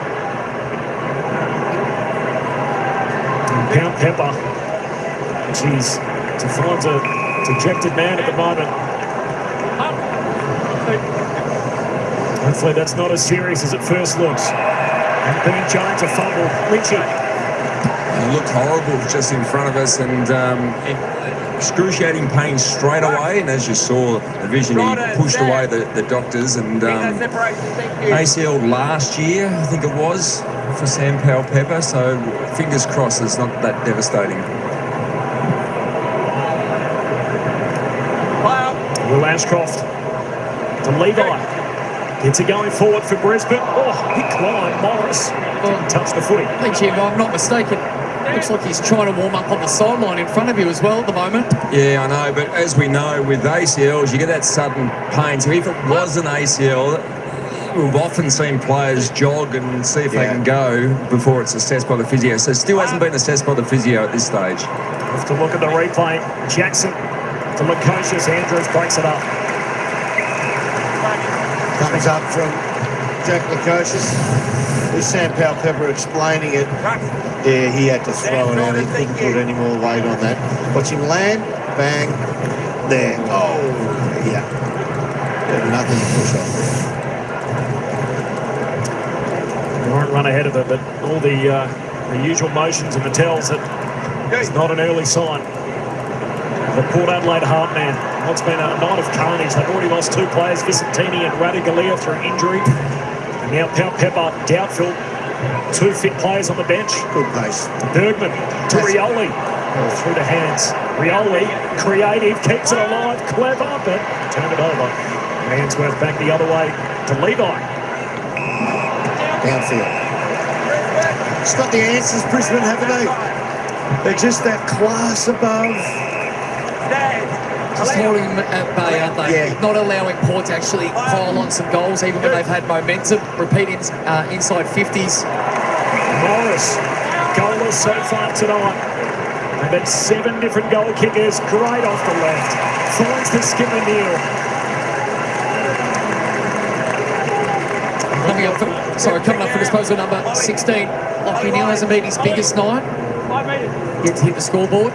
So talking about those contrasting game styles before, Nick. Yep. When you contain the footy and you go look for short pass, uncontested, it takes that fanaticism to lay tackles out of your mindset.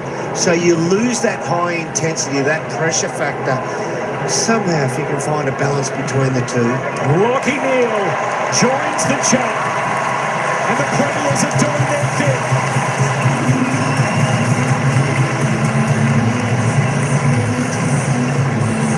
Lovely finish, but it was a class delivery, wasn't it, by Logan Morris? Just called the play on, he wasn't sure that he was, and he just dabs it on the left foot over a defender's head, but short of the secondary defender and straight into the waiting arms of the Brownlow medalist, Neil.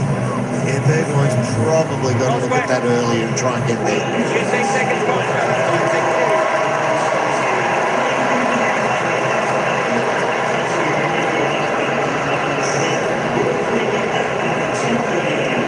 As we just see there, Sam Powell-Pepper going down in the rooms with a physio. As we touched on last April against St Kilda, he ruptured his ACL on his right knee. This is his left knee that is the concern. So just going downstairs to be assessed. Gee, it's a cruel game at times. Yeah. Will Ashcroft to Neil. And Brisbane with some go forward again. Sid beats Day to it. Zerk Thatcher. Shot down a play. We only wish the best for that result, but this is the immediate impact that it has with another player of Port going down into the rooms. Looks like he's done for the evening. If they have now 2 on the bench, just under 7 to play in this third quarter. It's a lot of work. Bit of the story of Port season, just as they get players back. They lost them again tonight. Ken Hinkley's last year, no Butters at the start. The coaches obviously went down after round 2. Wines has missed the last couple. Marshall obviously missing throughout with the Achilles. Neal attacks it at speed to Lohman. Lohman shoots. Got it. And Brisbane piling on the plane.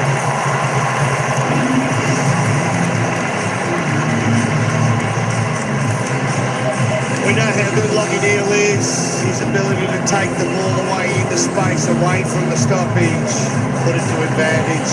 He's a star. I like that for a moment. As Neal was dragged away there. Some blokes are going to go to the boundary and snap across their body. He decides to go with the drop punt. Yeah, beautifully rode.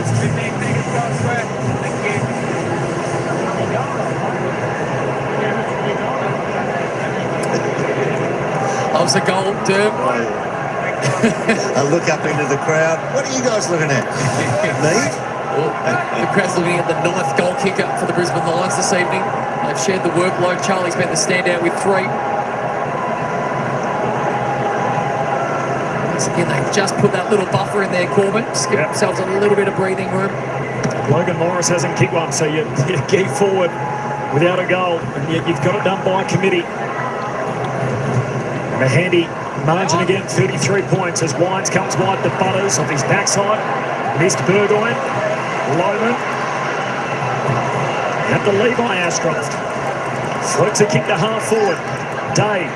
Back to a dangerous spot for Bailey. And pass turnover. So that was hard.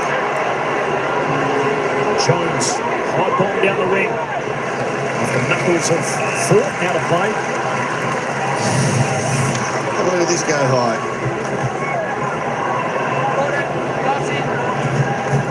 You've been asking for one there, Dylan? Yeah, he did throw his legs out from underneath him himself to make sure that it stayed high, but the first contact came over the shoulder while he was in a running motion.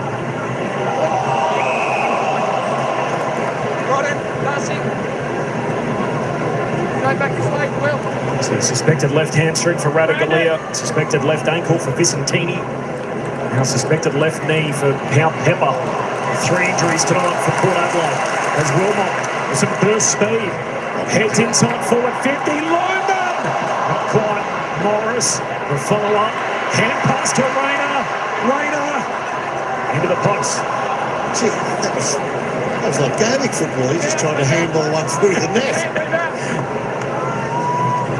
Jordan Sweet's held up really well for Port Adelaide in the ruck. Yeah. Huge workload. Going to do the majority of the night by himself. Clearly winning the hit-outs. Port Francis set a task in the one-on-one, and that's a good win.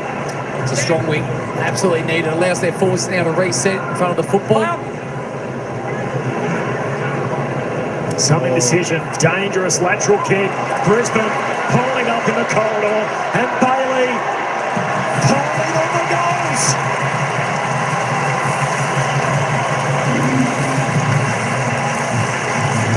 So you judge the ball in flight. I know it's an overkick, a ball going in ball. But you judge the ball in flight, and Calamari knows that it's going to sail over his head. He doesn't go for it. He holds his ground. Watch what he does to his opponent. Bang. Just body check you. Make sure it comes over the back, because I know I've got support out the back here. But he won't get anything. Well, he might. I don't know how they do it, but that's a goal assist. He knows exactly what's on offer there, Calamari. He body checks him. I think it was Ollie Wines. Stops him coming back to make a play on that. Good teams hurt you off turnover. You don't get much leniency if you make a decision like that and don't execute. Haley with his third. Wines. And pass out in front of Jackson. To Butters. Looks inside 50. And Richards wide out, takes the mark. Good hands there, getting that ball forward.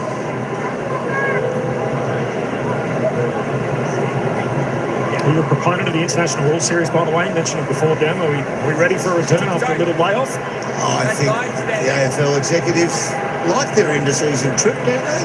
Yeah. You went on a few, didn't you, Dan? I was coach for a couple of years. Richards, really tough angle. The coach just kicked one from a similar spot earlier. His kick is good too. How could you ever doubt him? And the goal umpire... Well, the goal umpire is going to call. He's a little uncertain. Screw you. Umpire's call. It's a goal. Please confirm which side the post the ball went on. Get you in the bunker. Review underway. Goal umpire just making sure it went between the two big posts. Did it snick the back of the post? Even though it might have appeared to have crossed the line by then. It looks pretty clear. Yeah, Review complete. Yeah. Looking at these angles, we can see the ball goes through the goals. Decision on scoreboard.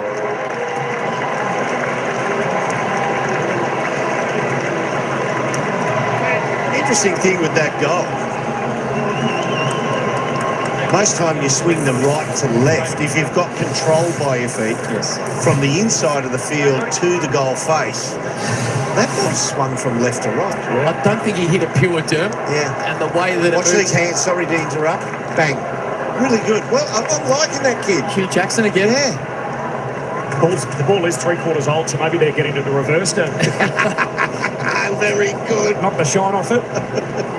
They're only shining one side of it. We always like to make sure that it is a goal call, but that one felt pretty clear. It went between the two big sticks and crossed the line. That's generally considered just a goal. We move on. So you were talking about swinging the ball? Yeah, so if you don't hit it pure, it is going to have a reverse on it. The only player that I saw probably do that deliberately was a handy player for Hawthorn to the Sydney Swans, Buddy Franklin. Yeah. But the average player, the majority of players, it's going to traditionally draw. He could go. As Drew kicks inside the forward 50 for Port. Fletcher holding the ball. Horn Francis rewarded right in front. Looks like he put up a bit of a fend and tried to step backwards out of the tackle. And the umpires will look at the fend or any movement by feet after the tackle's laid, as that was your prior opportunity.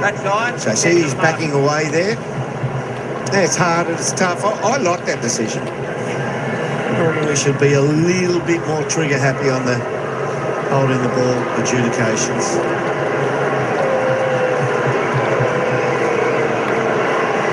Horn Francis to pull the power back into it. That's ugly. Wobbles at home. They count all the same. Well, having a nice little patch all of a sudden. Port Adelaide, they're working extremely hard. Inside 50s are level at 42 apiece. They've controlled big chunks of this game, as Ken Hinkley alluded to. So here's the ability to try and get out. So the umpires are now asking, you need to make a legitimate attempt. You can't just play dead and absorb the pressure. He uses his left arm to fend rather than hit the ball in a handball motion. So you say you're happy with that decision, Derb. I think the frustration comes when therefore it is inconsistent, when some players on some occasions get more time, a lot more time than that. I get that. And nothing happens, but that's a good response. Horn Francis got the goal square. 7th holding the ball infringement in favour of the tackling Port Adelaide side. Butters, first possession, coughs it up. Lohman to Neal. Now to Bailey. Spiral out the half forward. To Leah. And Archie forces it free. This is Neal, gives it back to Archie. Could smother Rosie. Still alive. Kick one to Archie. Dunkley. The pressure, got it out. Rosie slick through traffic. Up to the wing. Zorko put his head in harm's way and Richards got it inadvertently. Let's get another look at that. Jackson might have just dropped a little knee into the ribs of Dane Zorko. Taking the wind out of it.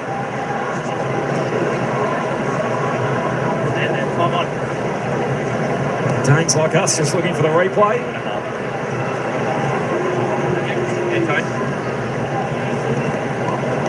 Oh, Darcy Ford. Well, it's an unfair matchup with Ollie Wines, who's probably 4th in line to be, or 3rd in line to be the ruckman for this evening. Stain Zorko's not happy. He felt like he got knee. He's pointing at young Hugh Jackson. His 5th game. Not so sure anything was untoward there. Can get hot under the collar though. He's getting a few over his time as well, Dane. A couple will come back the other way. The Premiership Ruckman. Goals. And it's back beyond 5 goals. So, Ollie Wines is still having a conversation regarding that. A few others are joining in. So Ollie Wines is clearly undersized. He has an advantage at ground level against us and Ford. But when Ford goes forward, Ollie Wines needs support from someone or anyone to come over and be the third man up. Let's go back to this moment. So there's the initial free kick. Oh, hang on, yeah.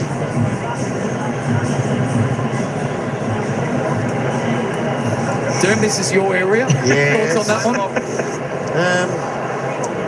Yeah, I don't think he's going to get suspended from it or anything like that, but that's one where the gentleman will agree something might be coming back the other way. And not good news for Port Adelaide. Josh Sin has gone down the race with the doctor, so they're down to 1 on the bench. You don't have a jumper there, do you, Lynchy? You might be Not big enough shorts. The jumper's okay, the shorts are no good. I reckon because they're white. That Lynchy. It's a night of carnage down there on the Port Adelaide bench. And what a Dane Zorko, Snaky. Yeah, eyes went elsewhere.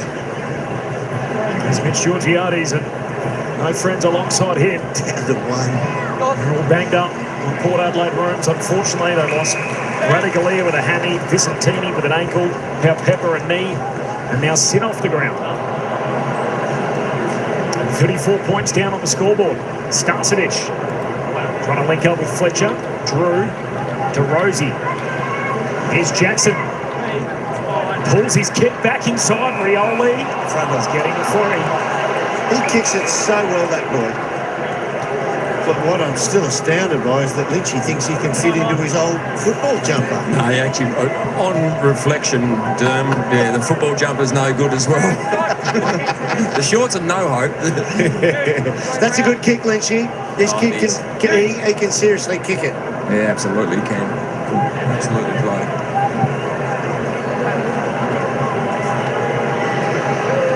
After Lynchy's last game too, I'm not sure Porter might almost rather play one down. Yeah. As Willie Rioli on his way in, drop pump is good. And this game still keeps on ticking. Port hang about.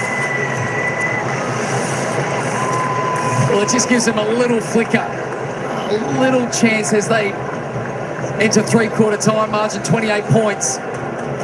But the other guys have kicked 5 goals too this quarter. And Port Adelaide, somehow they've still kicked 4 goals. Yeah, he got a little one to the rib cage there himself. Yeah. We were talking about that before we came on air, Nick, about pass it on. Just somebody else in that jumper. Yeah, I had an old coach who would say it doesn't have to be that direct person, but someone wearing the same coloured jumper needs to pay the price. When someone invented the term "pay it forward," that's not what they were intending. But I see how Footy World's co-opted that. There's the quarter, so Brisbane winning that by 7. They've extended their game lead to 28. It was looking like it was getting completely out of hand earlier, and Port Adelaide keep themselves in it. They'll need to be pretty good, banged up as well, with one fit man on the bench. Rosie trying to reel it in late in the term, and Jackson. As time expires, so the Brisbane Lions threatening to close the game. Port Adelaide making sure it's still on. They kicked 3 of the last 4. Brisbane playing from in front. They're 28 points up, the reigning champs. 14-10, they lead Port Adelaide 10-6. 3/4 time. Final quarter coming up next on Super Saturday Live.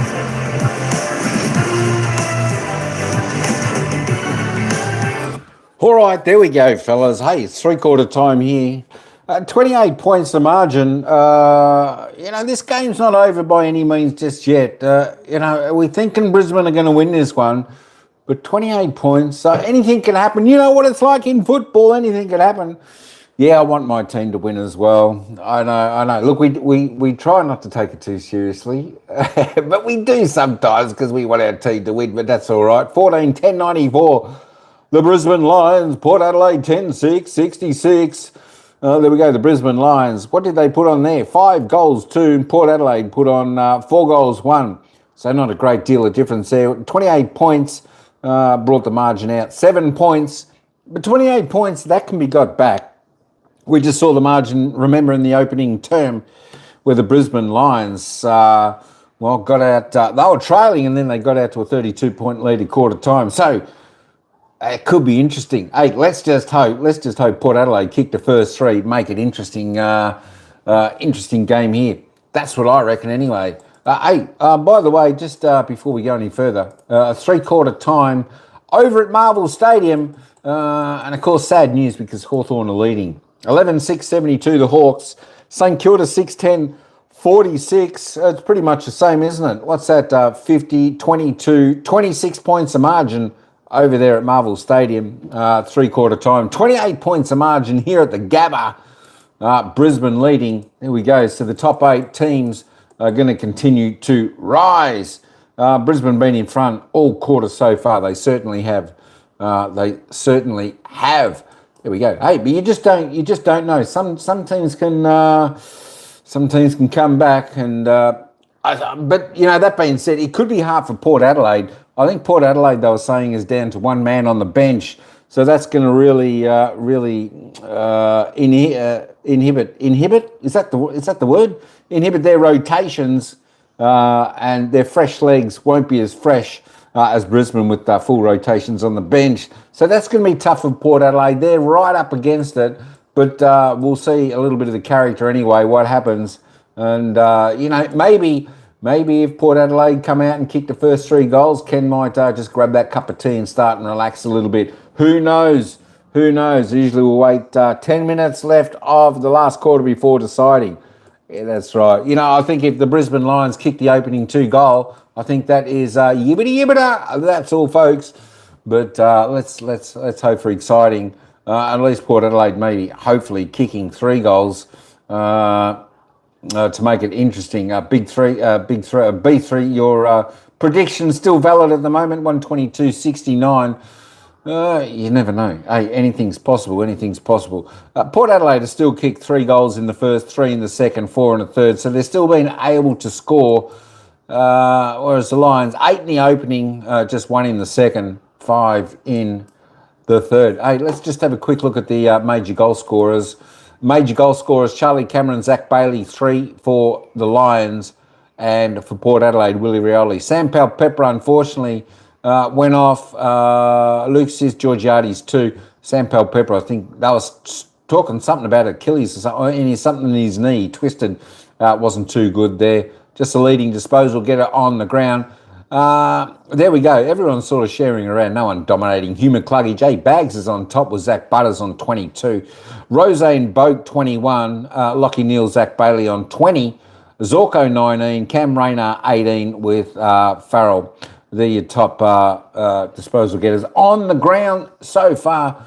All right, let's just go to the live ladder at the moment. Brisbane, 46, as we said, if they win this game, which is more than likely they'll remain in second position. Hawthorn could possibly take out their game as well, jump up to 4th position. Brisbane Lions, though, looking at their percentage, well, luckily for the Brisbane Lions, this probably won't be a factor, their low percentage, because of that draw they had and that 2 points. So that is the bonus for the Brisbane Lions, getting that draw earlier on. All right, hey, let's head back down to the action, everyone. Just looking at the poll, 79% saying Brisbane Lions are going to win. Well, we'll see what happens. As I said, both of these games running simulcast pretty much. The final quarter about to start at Marvel Stadium. Hawthorn leading that game by 26 points over there. And of course, 28 points the margin here at the Lions. But Sam Powell-Pepper, they're going to give us some news. So let's head back down to the ground. Sam Powell-Pepper, it looks like he is all suited up with the tracky dacks on. So take no further part in the game, unfortunately. Jay, Logan get any goals? Let me have a little bit of a look. All right, quickly, let me just do this. Goals. Logan. Logan who? I don't see any Logan. I don't see any Logan. And who's Logan? My gosh, why am I not remembering a lot? Logan Morris, no goals yet, no goals. He's just had 6 disposals, 3 kicks, 3 handballs, and a mark. All right, let's get back down to the action. Where am I? There it is, because the game, I think, is underway in the final term. Come on, Port, let's grab a few. On France. Zorko just got it away. New pair of boots for him in this final term. Rosie back the other way. Drew to Butters. Port Adelaide midfield weapon. He comes wide to Wines. See, if you've got a left foot, he can hit that to Burn Jones. Yeah, that's the difference in this day and age where the players, they make up kicks on their right foot. They kick a banana around that corner. If he's got a left foot, you hit that. Well, we saw Lukosius kick a fantastic set shot in the third quarter. They're going to need more from him. Can he get it to move left to right once again? Lukosius. Yes! That is superb. And the power will not roll over. The reaction to him is it surprising himself that it had a little bit of right to left and then late sweep went left to right. So what we're seeing is the exact reason why they get Lukosius. He's able to do things that few others can. This is fantastic pressure once again. It's a great chase down tackle from Richards. He had Zorko in his sights. And then here comes the speed. So I wouldn't be shocked if their ball movement's a little bit more conservative, trying to keep the energy reserves in check. But what we're also learning is how often can they get the ball to Lukosius. If he can finish like this, they've still got Georgiades up front in this last quarter. You never know. It's fantastic, isn't it? You identify the blokes in your team who are the great kicks, and you do everything possible to get it to them when they are within range. Can they get the next one? They've kicked 4 of the last 5 in the game. Neil trying to change that. Dumps it forward, into the lap of Morris. Well, here's your moment, young man. He's had a fantastic fortnight, developing beautifully as a key forward for the Brisbane Lions. He's only had the 6 disposals, 3 of those being kicked so far yet to hit the scoreboard. Jasper, keep him no closer, thank you. 54 goals in 34 games, but back into last year and so the start of this season. Breakout run. Morris to get in on the party and settles it down. The blue chipper.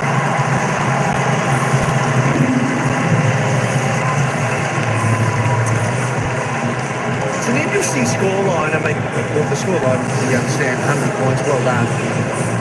The score of 100 points, and the 2 key forwards have had 14 possessions between the 2 of them and 2 goals. That's it. So they're playing on an evening like this structurally, correctly, but it's the little guys who are doing the damage.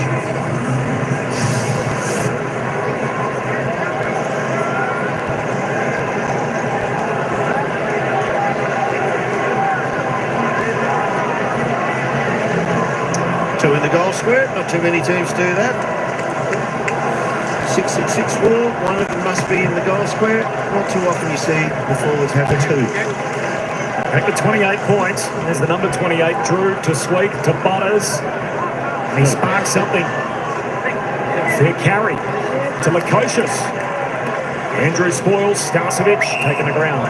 See, that's one where he gets away with it. He had no intention to get rid of that, yet he had a free arm. An outside umpire outside the play sees that and should ping that. Lord Francis keeps it alive. And someone mark it. Fletcher had a go. Lukosius back into a difficult spot for the Lions. Clever toe poke from Willie. Poke the second time. Rosie, long way out across the body. Won't get there. Lukosius cleared some traffic illegally. Brisbane free kick. Yeah, just had to work over there to be able to compete. It's a little bit clumsy at the moment of impact. Kick the ball back to the Brisbane Lions. That's a pretty soft free kick. First time the Brisbane Lions have kicked 100 points at the Gabba this year. Rosie picks it off. So 3 minutes into the turn, back to 28, as it was at three-quarter time. Port need to make some inroads. Port Francis lead on it. Outnumbered, Neil the touch. Zorko to Berry. Running talk. Just kicks it, out of play. Did so well there, Lockie Neal. Outsized, out position, but just thrust his body into the taller opponent, Horn Francis, who is very capable overhead, and just moves him away from the drop. Such a crafty, experienced customer. No surprise, the key ball winners for Port Adelaide, Connor Rosie, Zach Butters have had 24 apiece. Hugh McClunkey has had 22, which is the most for the Brisbane Lions. Butters can't reel it in. And 11 goal kickers for the game is a significant stat as well. They'd be pretty happy with, Del. Spot on, Lynchy. They've shared them. Previous weeks has probably been more the focus on young Morris. Tonight has been a little bit of everybody. Nine with a single goal, and Bailey and Cameron both with 3. Butters got the hands free to his mate Rosie. Had a sweep, upended. Neil stands up with the footy. Ooh, then the ball comes out. Will Ashcroft to Dunkley. Slap it forward. Good throw. Can't do that. That was absolutely, that was a good throw, actually. And looks like Brisbane have activated the sub, Darcy Gardner, into the game. Sam Day looks like he's been rested. A certain like-for-like replacement for Jack Payne, and yet missed the Geelong trip with illness, and starts as the sub today. Illness, bad sushi it was. Okay. Doesn't sound like much fun. Shepherd off the ball. Sam Day with the early finish. Just had the one handball tonight, so I'm sure the conversation will continue around the best forward line for the Brisbane Lions as they prepare for another September onslaught. You've got to have somebody to go into the second ruck position who doesn't get beaten up, though. Oh, Georgiades. Strong grab. He just has hang time, doesn't he?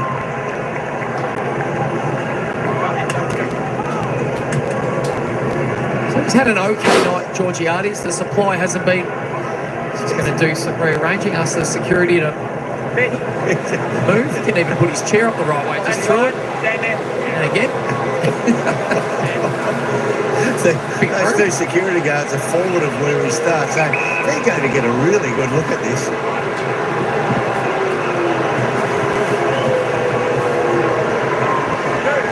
Georgiades. Sensational.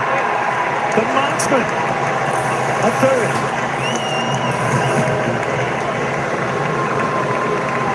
It's a hell of a kick. We've seen some delightful kicking for goal this evening. 12 goals, 6. Says in a competition that is absolutely riddled with poor goal kicking. Let's have a look at the free. So you see Starson is take Darcy Byrne-Jones down there without going for the ball. I'm not so sure it was that bad, was it? So he gives a half lead and goes again. Out.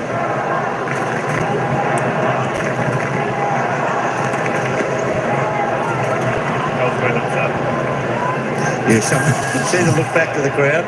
He's got a bit of advice, I'd say, and that's a look back to the crowd. So up the third in the Coleman medal race, or competition also known as Catch Jeremy Cameron. So he's 11 clear of Georgiades and 10 clear on top. Horn Francis. Vintage stoppage clearance. And Andrews is going to get a free. It's going to be hard to catch Jeremy Cameron, given some of the opponents they've still got in their run home. Nick, that crumbing at the centre bounce, I look at that, and having been a key position player, we never did anything like that, but you were an on-ball. That is extraordinary, that crumb. It's about timing, but also the defender has to sit on the back shoulder of Horn Francis to be goal side. Fletcher straight down the pipe, seeing the jumbled mark. So when he comes away from goal, he's always got first play on the football, and then it's up to him to create the arc. He's so powerful. He drives out of that stoppage and then just gets forward to the footy. Oh, sweet. Finds Burgoyne. Broken up, Dunkley. Into the path of Morris. Heads down to half forward. Loman. Aaliyah does well. Finds a safety of the boundary. Just couldn't get enough depth on that kick. They have turned it over a couple of times. Quite a few times in that position on the ground tonight. So the Lions against the Cats, they were taking the ball end to end, just taking it off the line, zigzagging the ball up. Not so much that tonight. Levi gives it over to Neil. Broken up by Sweet. Court gets something going off the back flank. Butters to Boak. Sweeping hand pass. Jackson lifts it to Burn Jones. Kicks into the pocket. Georgiades, ordinarily a good option. That was really well worked. So we might have to come a little bit more corridor than that.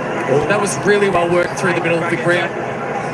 Forced the spare defenders of the Brisbane Lions to come forward, which allows the overlap handball. I think DJ actually summed that up pretty well in the end. He had 2 steps to kick the ball. Does he go centre to Rioli or does he go out wider? Big kick. Big time goal. And the tenor of this game changes.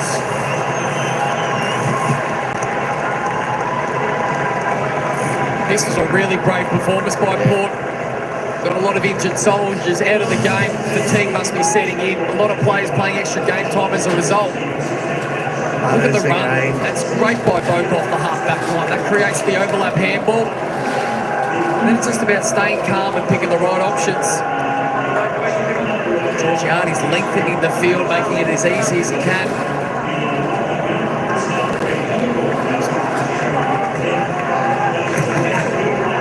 So it's fantastic team running once they get the ball moving from that congestion. But it's the initial sprint start from Zach Butters who takes the ball from deep congestion into that teamwork, handball, run on receive. How valuable are those guys? Can catch it inside 50. Butters, kick smothered. Will Ashcroft to Wilmot, to Dunkley to Berry. And the Lions now asked to try and respond. There's Gardner with the fresh legs marks. Rolls. Looks out to half forward. Rayner not quite. Rosie. It's a downfield free. Downfield free. Always see the funny side of that. This game's right on. It is. It is. You can feel it with the lack of engagement from the crowd. They've just had a moment of this is a little bit closer than what we're expecting. 16 points. Haven't been this close since Brisbane's run late in the opening term. Port Adelaide. Jackson to Richards. Richards trying to slip past Starcevic. Can't clear Leicester. Bobby 50. Georgiades suggesting it wasn't 15, but it being paid as a mark, so you don't have the right to jump on the back of Leicester.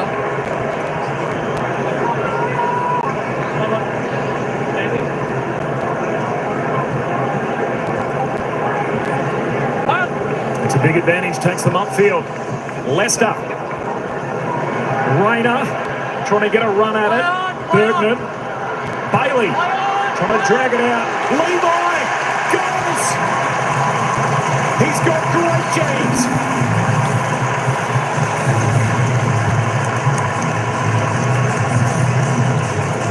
He can sniff a goal, this kid.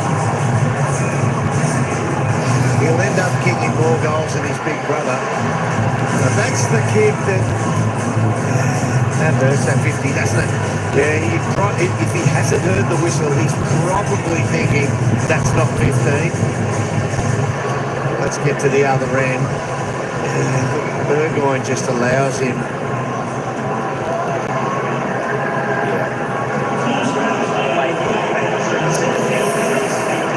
Yeah, he sniffs a goal out as good as anyone.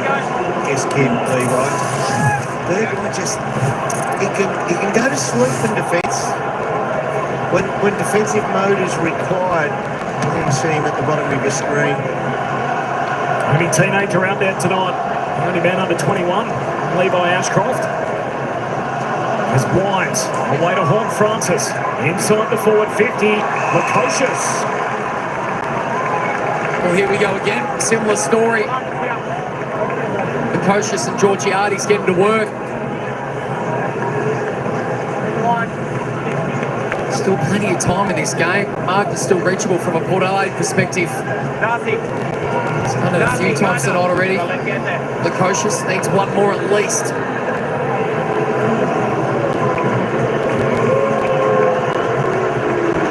The role they've played, the two keys up front.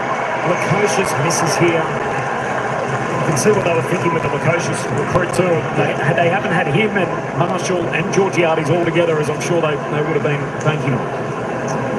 Yeah, your ideal situation, what you envisaged they were looking at was the coach being your third tall forward.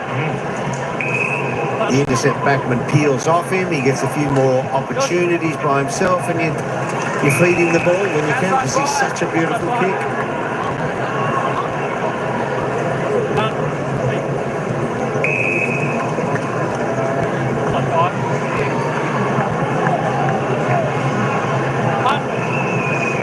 A stoic performance from the power. Lost 3 players on the run. And yet still they're close enough, and good enough in his final term as Jones wins it back on the wing. It's a good ball fight. Burgoyne got to worry about Levi Ashcroft. Gets a kick away. And Rayner.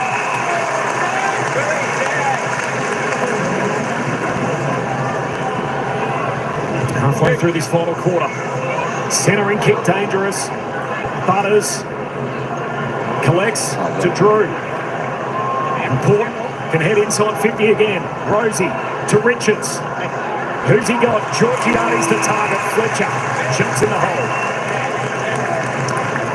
Reads the ball really well, this young man. Game number 57 this evening.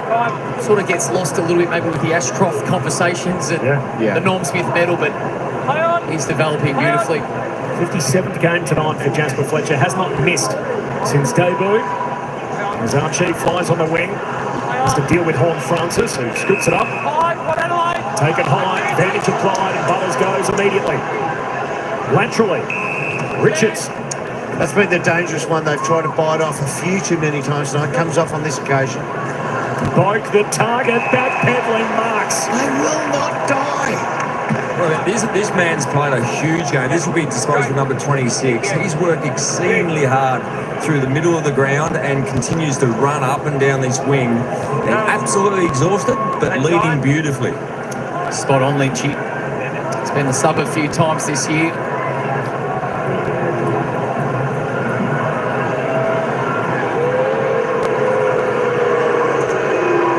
They get a goal out of their veteran, Travis Boak. Not quite. It's one thing there's never been an issue with Travis Boak's been work rate. You know what you're going to get from him. As professional, as fit as there's been for a long time.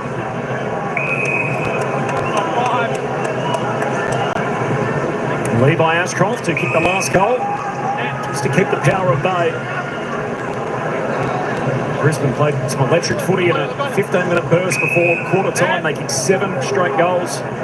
They added another to start the second term. They've really protected that lead throughout, the closest quarter being was 16 points earlier in this final term. Margin at 20. McCluggage to Fletcher to Neal, going in reverse. And Levi Ashcroft misses Archie. And Corbin, if the margin stays the same and the Lions get over the line, they actually win it in a 10-minute block, really, because Port Adelaide has controlled large chunks of this game. They've had more inside 50 still to this point, 4 more. Clearances and contested possession have been very similar throughout the course of the evening, but that 10-minute block where the Lions just flicked the switch has been the difference. I was trying to back out with the footy. Will Ashcroft to Neal to Bailey. Up to McCluggage. Back to Will Ashcroft. His second touch in the chain. Archie looks inside 50 to Gabba. Ryman and Morris both want it deep, and Bailey bolts up. It's gut running, it's powerful. What this young man does so well, he's not a young man anymore, but what this guy does so well is he gets up the ground. And as soon as there's a chance there, he's bottom of screen, gets that possession there. He doesn't stop. He keeps running, doesn't get used a couple of times. A lot of players will pull up there going, no, I've done my bit. I was part of the score source or the chain. And he just keeps going, finds that little pocket. Bailey to put it on ice. He's got 4. Bailey's on ice. Very good, Corbin. And even he's earned one of them this evening. Puts them definitively by points, by half a game in second spot on the light ladder. A win here, and you'd think that goal puts down the uprising that Port Adelaide have been bringing all night. Yeah, it's a hard run, isn't it?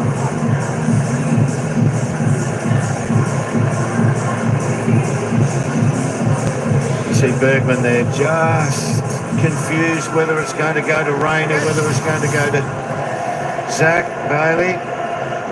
There's the greatest player of all time. There he is, the great man up there. Probably got his own suite, and so he should have too. Obviously doesn't take that chair from on the couch with him wherever he goes. The big royal throne. It's a throne, absolutely. Well deserved at that. Sim to Drew. And pass away to Wines. Well, Bailey was upended without it. We see Zach Bailey get a free kick here. Zach Bailey, this is clearly his best season of football, and this is his highest rated game this season. He's had a huge one. There's the look in front of him. Contest kick to the pocket. Hipwood. Too big. So that's the lack of key position plays. You see Zach Thatcher, I'm not sure who it was. He threw somebody out of the way on his left-hand side, and then he comes back to the ball. But having engaged with somebody else first, he can't get back to the spoil. Yeah, he just can't get back there.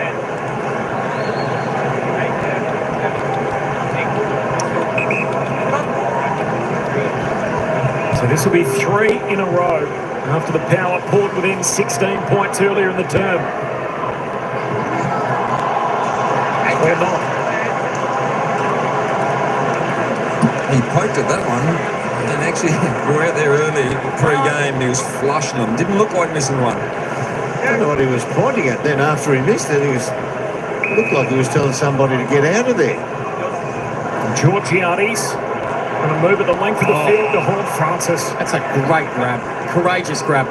What a player he's becoming. Not his best kick, though. Yes. Commentator's curse. Neil.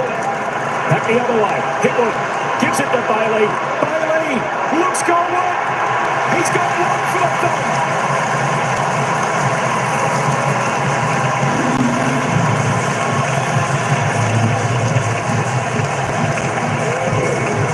So look at Jason Horn-Francis there. This is heroic the way he runs back. Darcy Ford's a big man. That's great. And the next part of the deal is the kick. He can't complete that. Lockie Neal puts it into play. Give it to Zach Bailey. He's a beautiful finish on the ball when he's running straight at the target.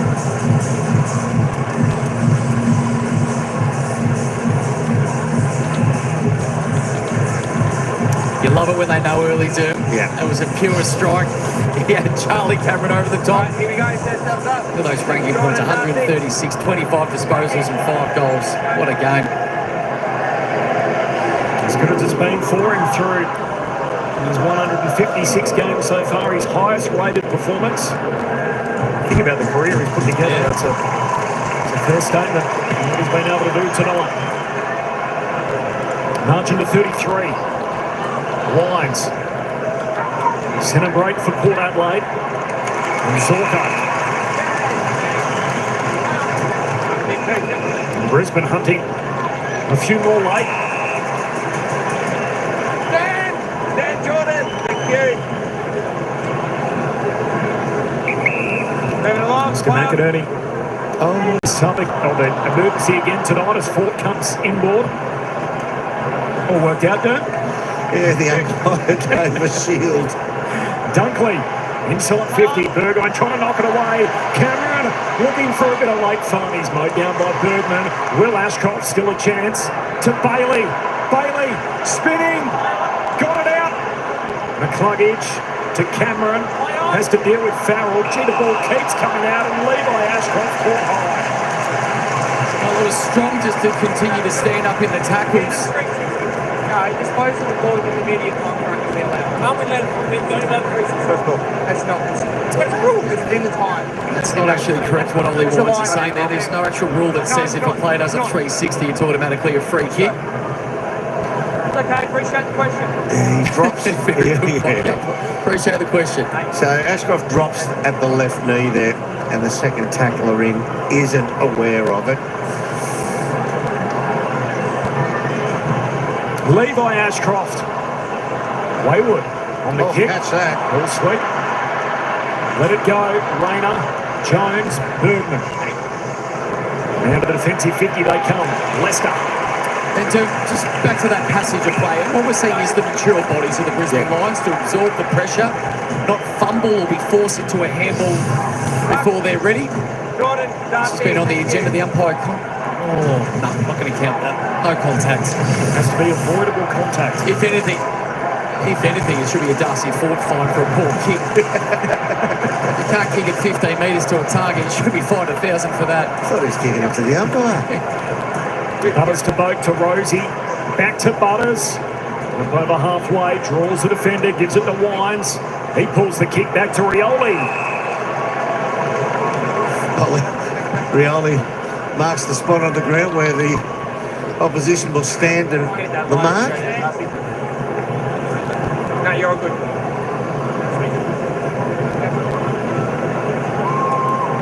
Well, reversal there. Normally you'd think Ollie should lower Shepherd and say, Zach, you run on.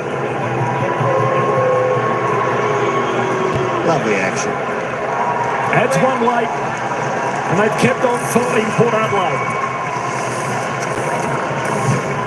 Well, they haven't lost any respect this evening. No. If anything, probably gained some. Port Adelaide. We're always going to be up against it. One of the best teams in the competition on their home deck.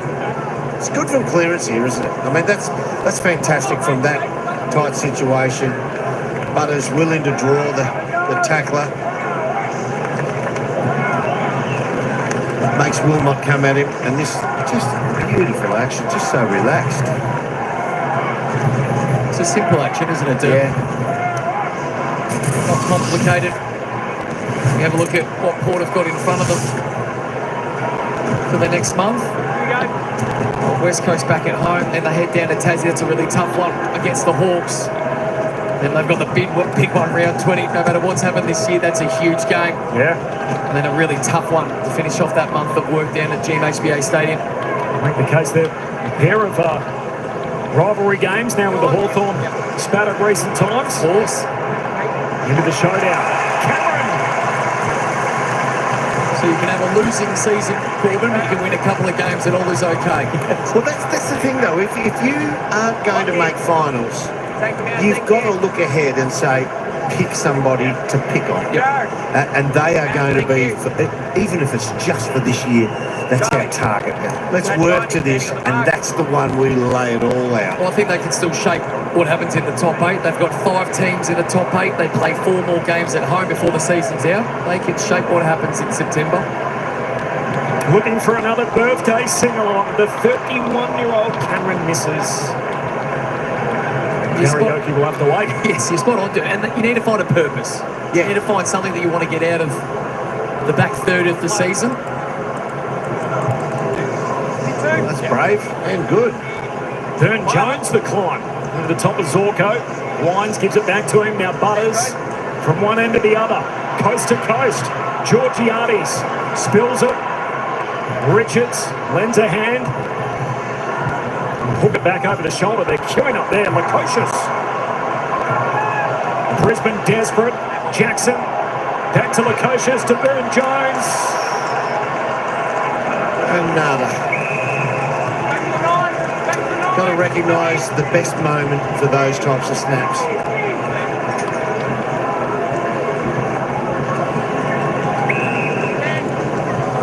Highest score of this season, by the way, for the Brisbane Lions, so 120. I saw on the couch during the week, the premiership window, the only thing keeping them out of it at the moment is their offence.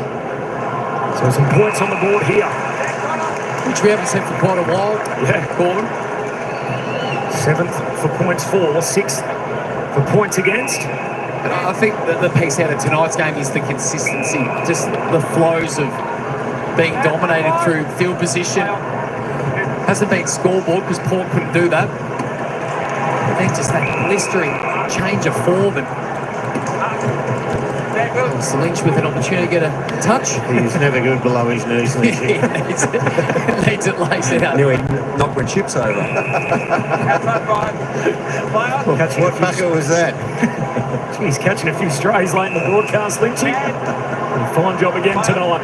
So 28 points. And the Brisbane Lions will defend second spot on the table.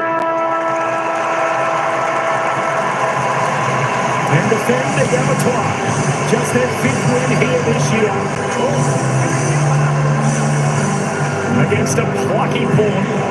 Darcy Wilmot. We've got an open blind talk after the bell. The final won't change. They wanted 50. They wanted 50 needed. The Lions by 28. That's it.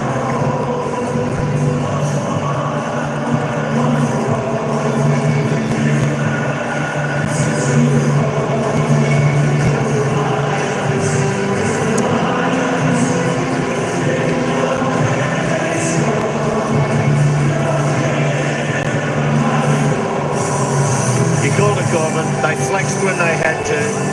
In that back half of the second quarter when they banged on 7 goals, and that was the margin in the game. And it gave them that buffer for most of the night, as brave as Port Adelaide were. That was the class difference when they were able to go bang, bang, bang in quick succession for 7 in 20 minutes.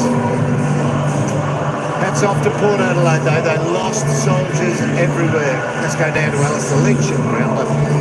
Yeah, you were the best man on the ground, Zach Bailey. You're pretty happy with yourself. Your highest rated game in your career, you must be wrapped.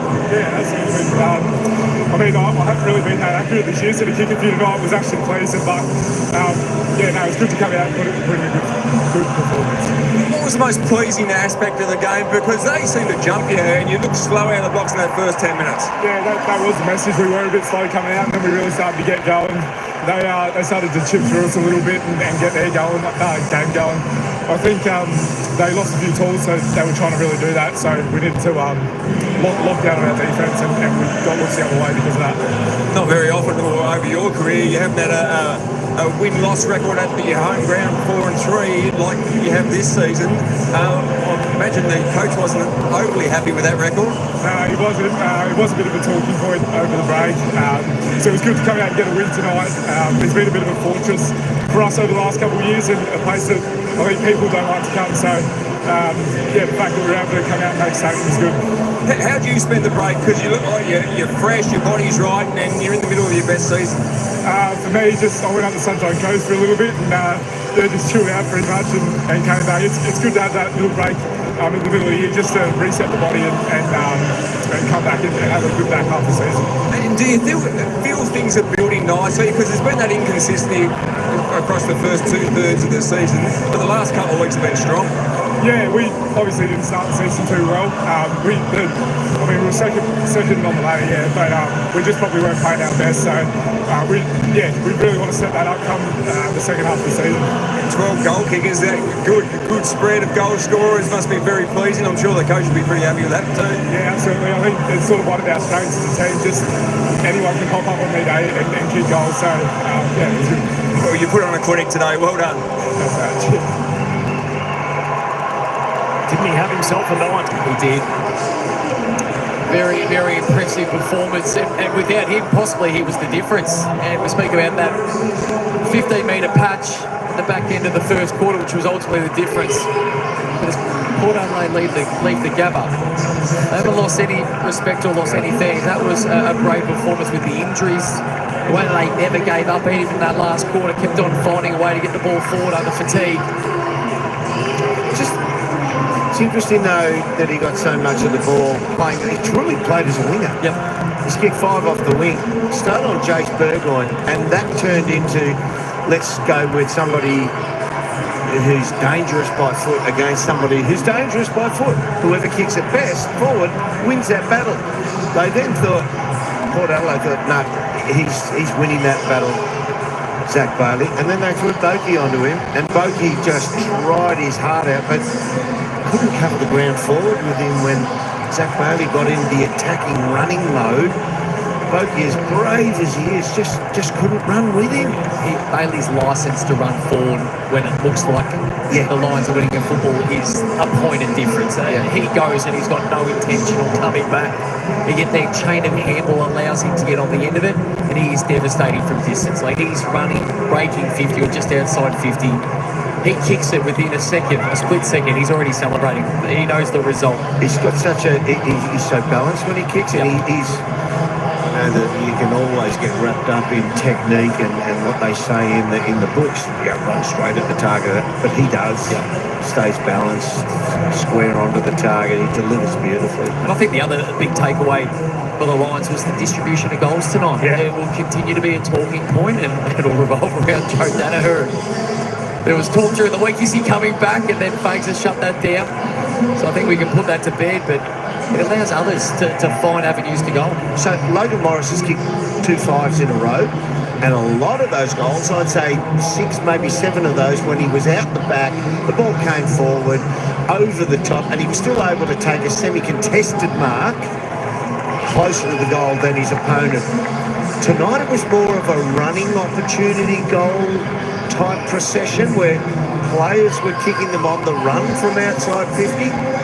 And Eric kicks one and should have kicked 2, missed one, an absolute soda from straight in front. So I take that as a positive. Morris has had a fantastic fortnight, having a really good year. But there's others, including midfield. I loved what we saw from Josh Dunkley playing more as a lead-up forward. He's got fantastic hands and gets on the scoreboard. And big too. And big. He can play as a kick it to me down the line and stand underneath. He's a matchup you need to pay respect to. You can't sleep on him because he'll punt the footy. They're a pretty powerful unit. We know that obviously as the reigning premiers, but it felt like they put their foot to the floor and opened up a gap in the game, obviously before quarter time, and then every time the objects got a little closer in the rearview mirror, they just pressed away again and kept them at bay all night. And ultimately, after that first quarter blitz, they never got within 16 points. And then in the last quarter of the game, when there's that half threat that it might happen, as brave as Port Adelaide, the wounded Port Adelaide were, Rayner steps into the middle and takes the first clearance. Just physically runs into it. We'll be back to hear the Premiers sing their song, and so they deserve to. A 28-point win for Brisbane at home at the Gabba.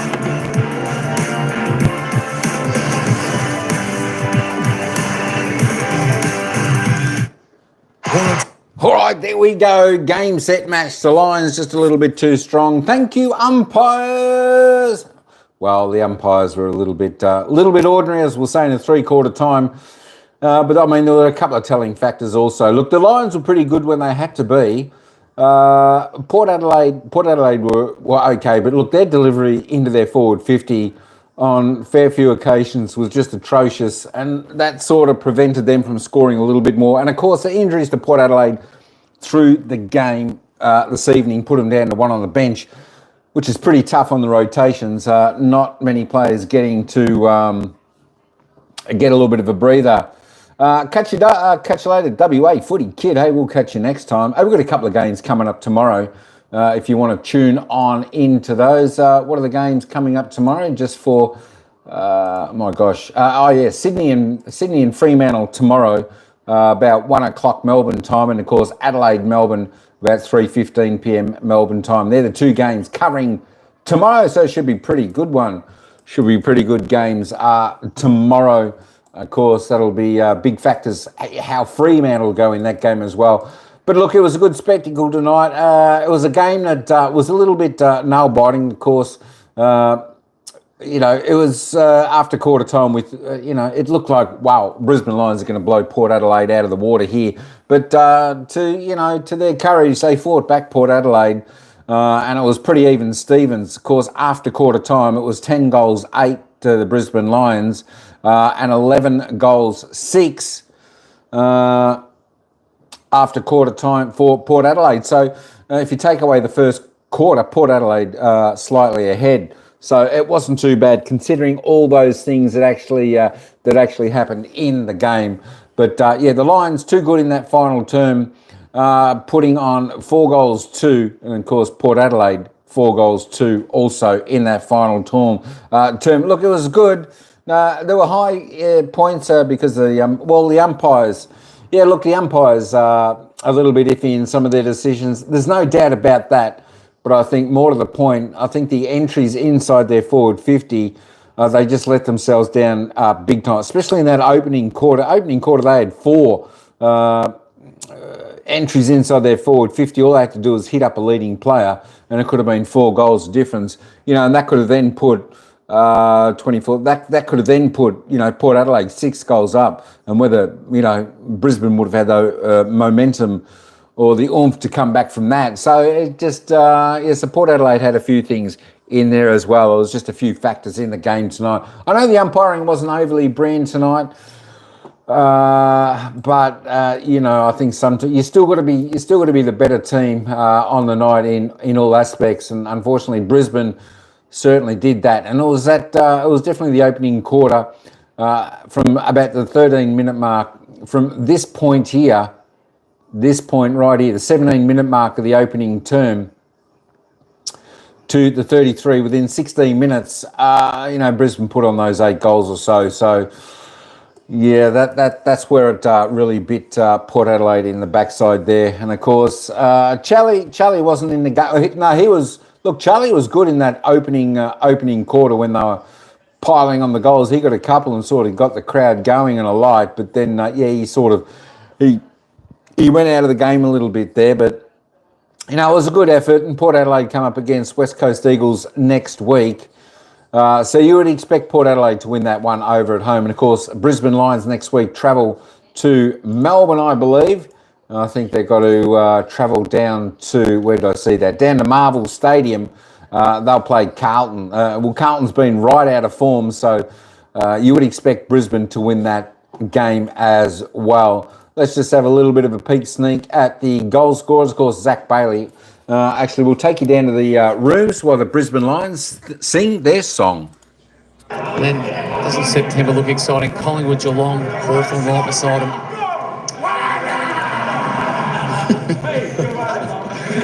It's a song we're used to hearing in the spring. The Lions by 28.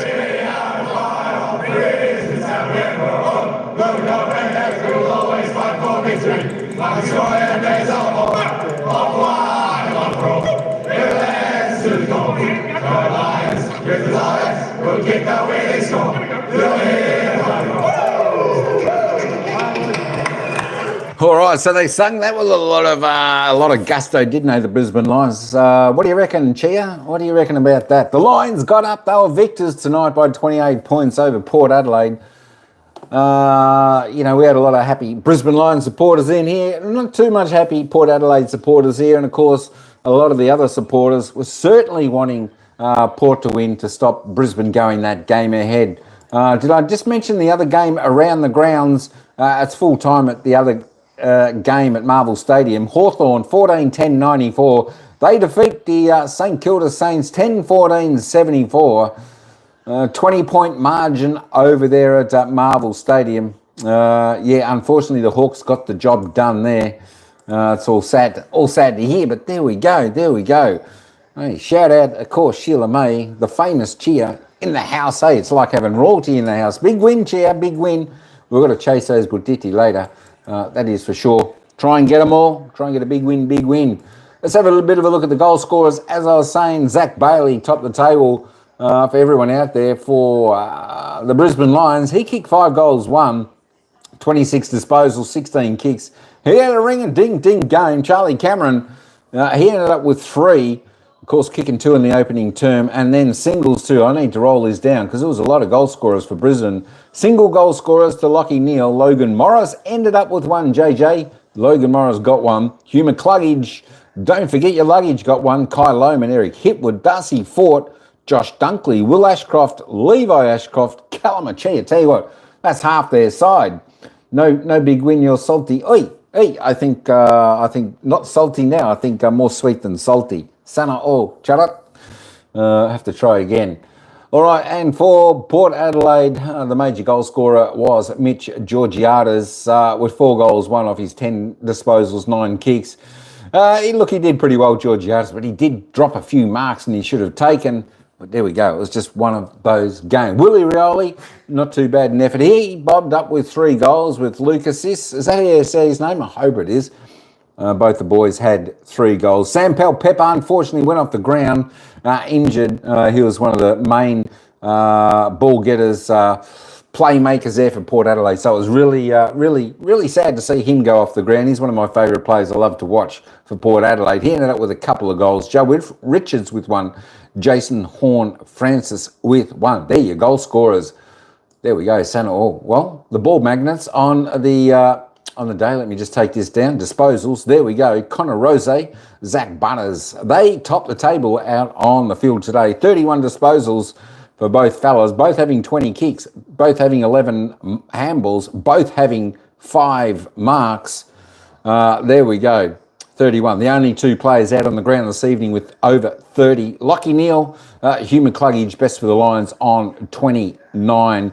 Travis Boak, as they said in the commentary, had a pretty good game, 27. Zach Bailey, there we go. What a game. 26 disposals, 16 kicks, 10 handballs, 2 marks, tackle, 2 clearances, 5 goals, 1.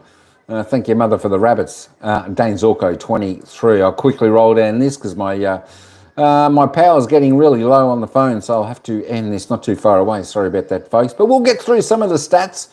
There we go. Josh Dunkley on 17. As I said, Sam Pepper, sad to see him go off before 3/4 time. Ended 16 disposals, 5 and 11, 2 goals, 1.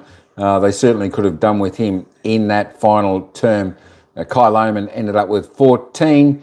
Hugh Jackson with 12. Ali with the 12 as well. Georgiadis, as I said, 10 disposals, 9 kicks, 4 goals, 1. Eric Hidwood, only the 1 goal, 1 there for the Lions tonight off his 9 disposals. There we go. Let's pop over and have a quick look at the team stats. And let me just double check, make sure that's correct. There we go. Not much in it. It was just +7 disposal count to Port Adelaide. Inside 50s, well, both team 55 inside 50s apiece.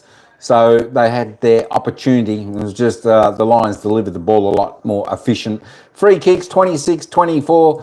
There we go. The home team, Brisbane, got it. Yeah, I think Port Adelaide were hard done by in a lot of situations tonight and should have got a couple of 50-metre penalties, which could have resulted in goals, which were clearly 50-metre penalties. The umpires just didn't pay. And then Brisbane get a 50-metre penalty for something so ticky-touch. It was, can't work that out, nor could the commentators. The hit-outs, well, it was +12 to Port Adelaide. Clearances, +2 to the Lions. Centre clearances, pretty even there, 17 to 14, +3 to the Lions. Stoppage clearances, 21-22, pretty well even. A little bit like all the stats, contested, +3 to Port Adelaide, +2 to uncontested. Turnovers reasonably low for both sides. As we're saying tonight, it was just the cleanliness of the skill of the ball being delivered and handled was done a lot better by Brisbane tonight, and that certainly helped them get over the line. +10 in the marks. Both teams had plenty of opportunity, 15 to 14 marks inside 50.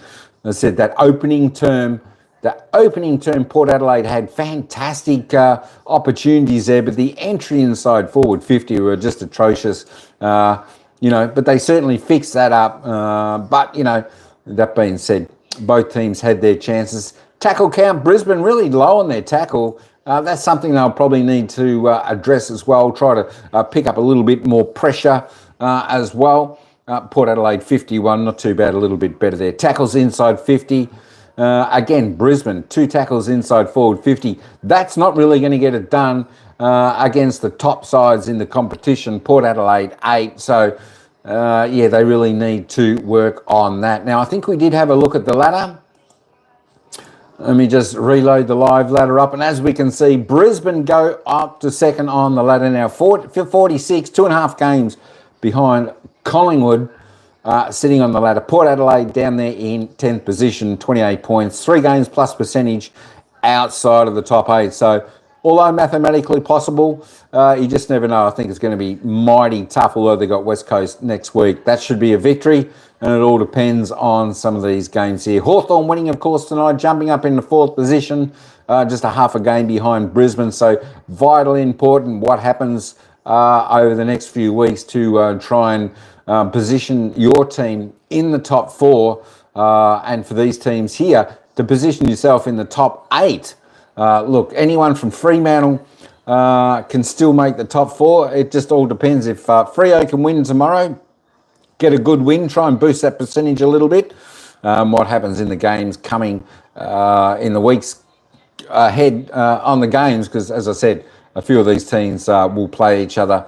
Apart from Geelong only has the GWS Giants to play that in the top 9, then Geelong play all the bottom side. So Geelong might in the end maybe secure second spot. Sana All, Sir Mike is salty. No, I'm not salty. I'm sweet, Chia. I'm sweet. Sana All. Charot. Odiba. All right, that is the game. That is the game done and dusted. Hey, thanks everyone for coming in. We got the poll right today. I did put the poll. 74% went for the Brisbane Lions. Well done, everyone in the chat. And of course, we got to thank everyone. Icy Man, Albert, WA Footy Kid, Nixon jumped in there. Ika was there, said they're in Bali. Very nice, very nice. That'd be fantastic. Samuel, there we go. Thanks for dropping on in. Adrian, cheers, brother. I think Tino was in there earlier. Paul was in there. I think somewhere. Everyone was in there. Emmanuel was in there. B3, good man. Who else do we have there? Of course, we had the famous one. We had Sheila May. She's famous. Everyone, she's famous. Sana all. Shati, cheer. All right, folks. Hey, that's all I got for this one because I'm low bat. And before my phone shuts off, I better end. I'll leave the live running for probably another 3 minutes while people come in and have a little bit of a look. The spear tackle, we did not like a torpedo hitting a sub, was amazing. I missed that spear tackle. B3, he's here. Go Lions. Fantastic. Cheers, B3. And of course, JJ was in there also as well. And TN something was in there as well. As I said, next week, Carlton, Brisbane Lions have got to travel down to the Marvel Stadium to play Carlton. So you would expect the Lions to come away with a win there. And of course, Port Adelaide back at Adelaide Oval. Sunday week, they'll be playing the West Coast Eagles, so that should be a victory for the West Coast Eagles, of course. I know Fremantle for Addy G, they're going to play Sydney in a must-win game tomorrow, but of course, some of the top 8 players, Fremantle next week, got to play Hawthorn. They'll be playing that at home at Optus Stadium. So that's going to be another interesting game. And of course, next week, the Giants play the Cats, the Bulldogs play the Crows, Collingwood play the Gold Coast Suns. So if you look at this ladder could be very, very interesting. As I said, don't worry about your team. The other teams around losing. Your team has to be winning. That's the story of the book running into the finals. You've got to be winning. On the way to the finals. You know, that's what I was saying, B3, in the Geelong coverage. This is where I think for Geelong, it's. I think this is not a benefit that they're playing only one side in the top 8 over the next, or top 9 over the next, till the run to the finals. I think that could soften them up and take the edge off Geelong. Whereas if you're playing some tough games against some teams in the top 8, I think that keeps you hard fit and mentally switched on. What you've really got to do against the top side. So there's one for the Geelong supporters. I tell you what, if I'm Collingwood, like I'm a Collingwood supporter, I don't want to be playing all the bottom sides running into the finals. I want to be playing some of the top sides to make sure you got everything in order coming into the finals. Because this final series, I think, coming up, folks, we say it every year. Wow, this is one of the best finals we've seen in years. Well, I'll tell you what, this year, it is one of the best we've seen in years. Just if you have a look at this, there's just a game and a half difference between Brisbane sitting 2nd and Fremantle sitting 9th. And of course, a game and a half is not much, especially, Brisbane, I suppose, has got that half a game clear, so that benefits them. But from the top 4, 3rd to 9th, there's only a game in it. That's why percentage can play a big role, big part. come to the end of the season, jostling for positions. And certainly you want that top 4 positions. If you can't get that top 4, you certainly want 5th or 6th so you can get that home final. So there we go. There we go. So it's pretty much half and half, interstate sides and Victorian sides in there at the moment. But at the moment it's hard to really choose who's going to play off in the grand final. Of course, I've got to pick Collingwood because I'm a Collingwood supporter, Harvey. I've got to go for them. Oh, hang on a minute.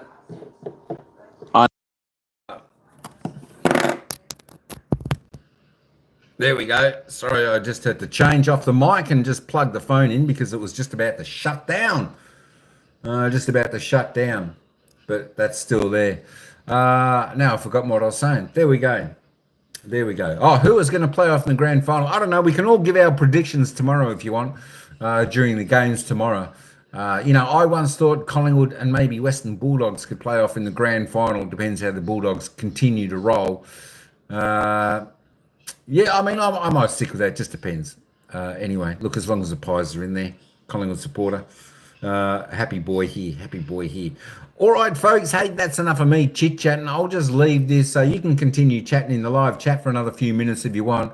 I'll just leave this scoreboard up so people can come in and just have a look at the result of this match. But I'll turn myself off. I'll turn myself off for the night because I need a drink. I've done too much jibber jabber and too much talking for one day. That's the third game we've done today. So it was good football today. Fantastic football today. And if you've forgotten already, the winners so far, round 17, of course, the Western Bulldogs defeated North Melbourne 134-85. Friday night, Collingwood defeated Carlton 115-59. It was the Giants defeating West Coast 111-52. Gold Coast Suns, they got up over Essendon 115-74. Of course, Geelong today 124 over Richmond 52. Geelong could have actually won by 90 to 100 points, but they just took the foot off their pedal today about halfway through the third quarter. And of course, tonight, Hawthorn defeating St Kilda by 20 points, 94-74. And the Brisbane Lions here at the Gabba, 28-point winners over Port Adelaide, of course, 120-92. Tomorrow, as I said, 2 more games to round out round 17 here. Sydney Swans taking on Fremantle. Don't forget, come along, join us, folks, as we do that coverage as well. Come and have a chit-chat in the chat. Listen to it with us. I'll be here from around about 1 p.m. Melbourne time tomorrow. The game kicks off at 1:10. I'll be here about 1 o'clock or 1:05 p.m. tomorrow. And then straight after that game, we'll be jumping over to Adelaide versus Melbourne. Of course, that's over to Adelaide Oval, 3:15 p.m. that game. So we might be the final 3 quarters of that game. But it should be fantastic games tomorrow. Certainly a game you don't want to miss tomorrow is the Sydney Fremantle game. That should be an exciting game. And of course, we'll be cheering on Fremantle for Addy G in the chat. So good luck to Addy G and Fremantle tomorrow. And good luck to all the people who barrack for Adelaide. There we go. There we go. You lost because you got outscored. That's exactly right. We lost because we had 3 injuries in the game. Well, I mean, that's it. I think, I think a few of the things we covered, I think why Port Adelaide lost. Just in the early parts of that opening quarter, their delivery inside 50 was horrendous. Their margin should have been extended and not allowed the Lions to rebound, get those goals and get that run on for one. Some of the umpiring decisions, look, it wasn't the best tonight, but let's not put it down to that. And of course, we do have to remember Port Adelaide had a few injuries tonight and they were down to like 1 on the bench. No fresh legs pretty much coming on. So they did, they hung on really well just to get to be 28 points down. But, that being said, I think Port Adelaide really cost themselves in that first quarter. Because if you take that first quarter out, Port Adelaide just outscored Brisbane for the final 3 quarters of the game tonight. But Look, it was a good match. It was an exciting match. At times we're expecting Brisbane Lions to run away, and then we're expecting at other points in the game that Port Adelaide we're going to come back and make it a close game, and be a little bit exciting.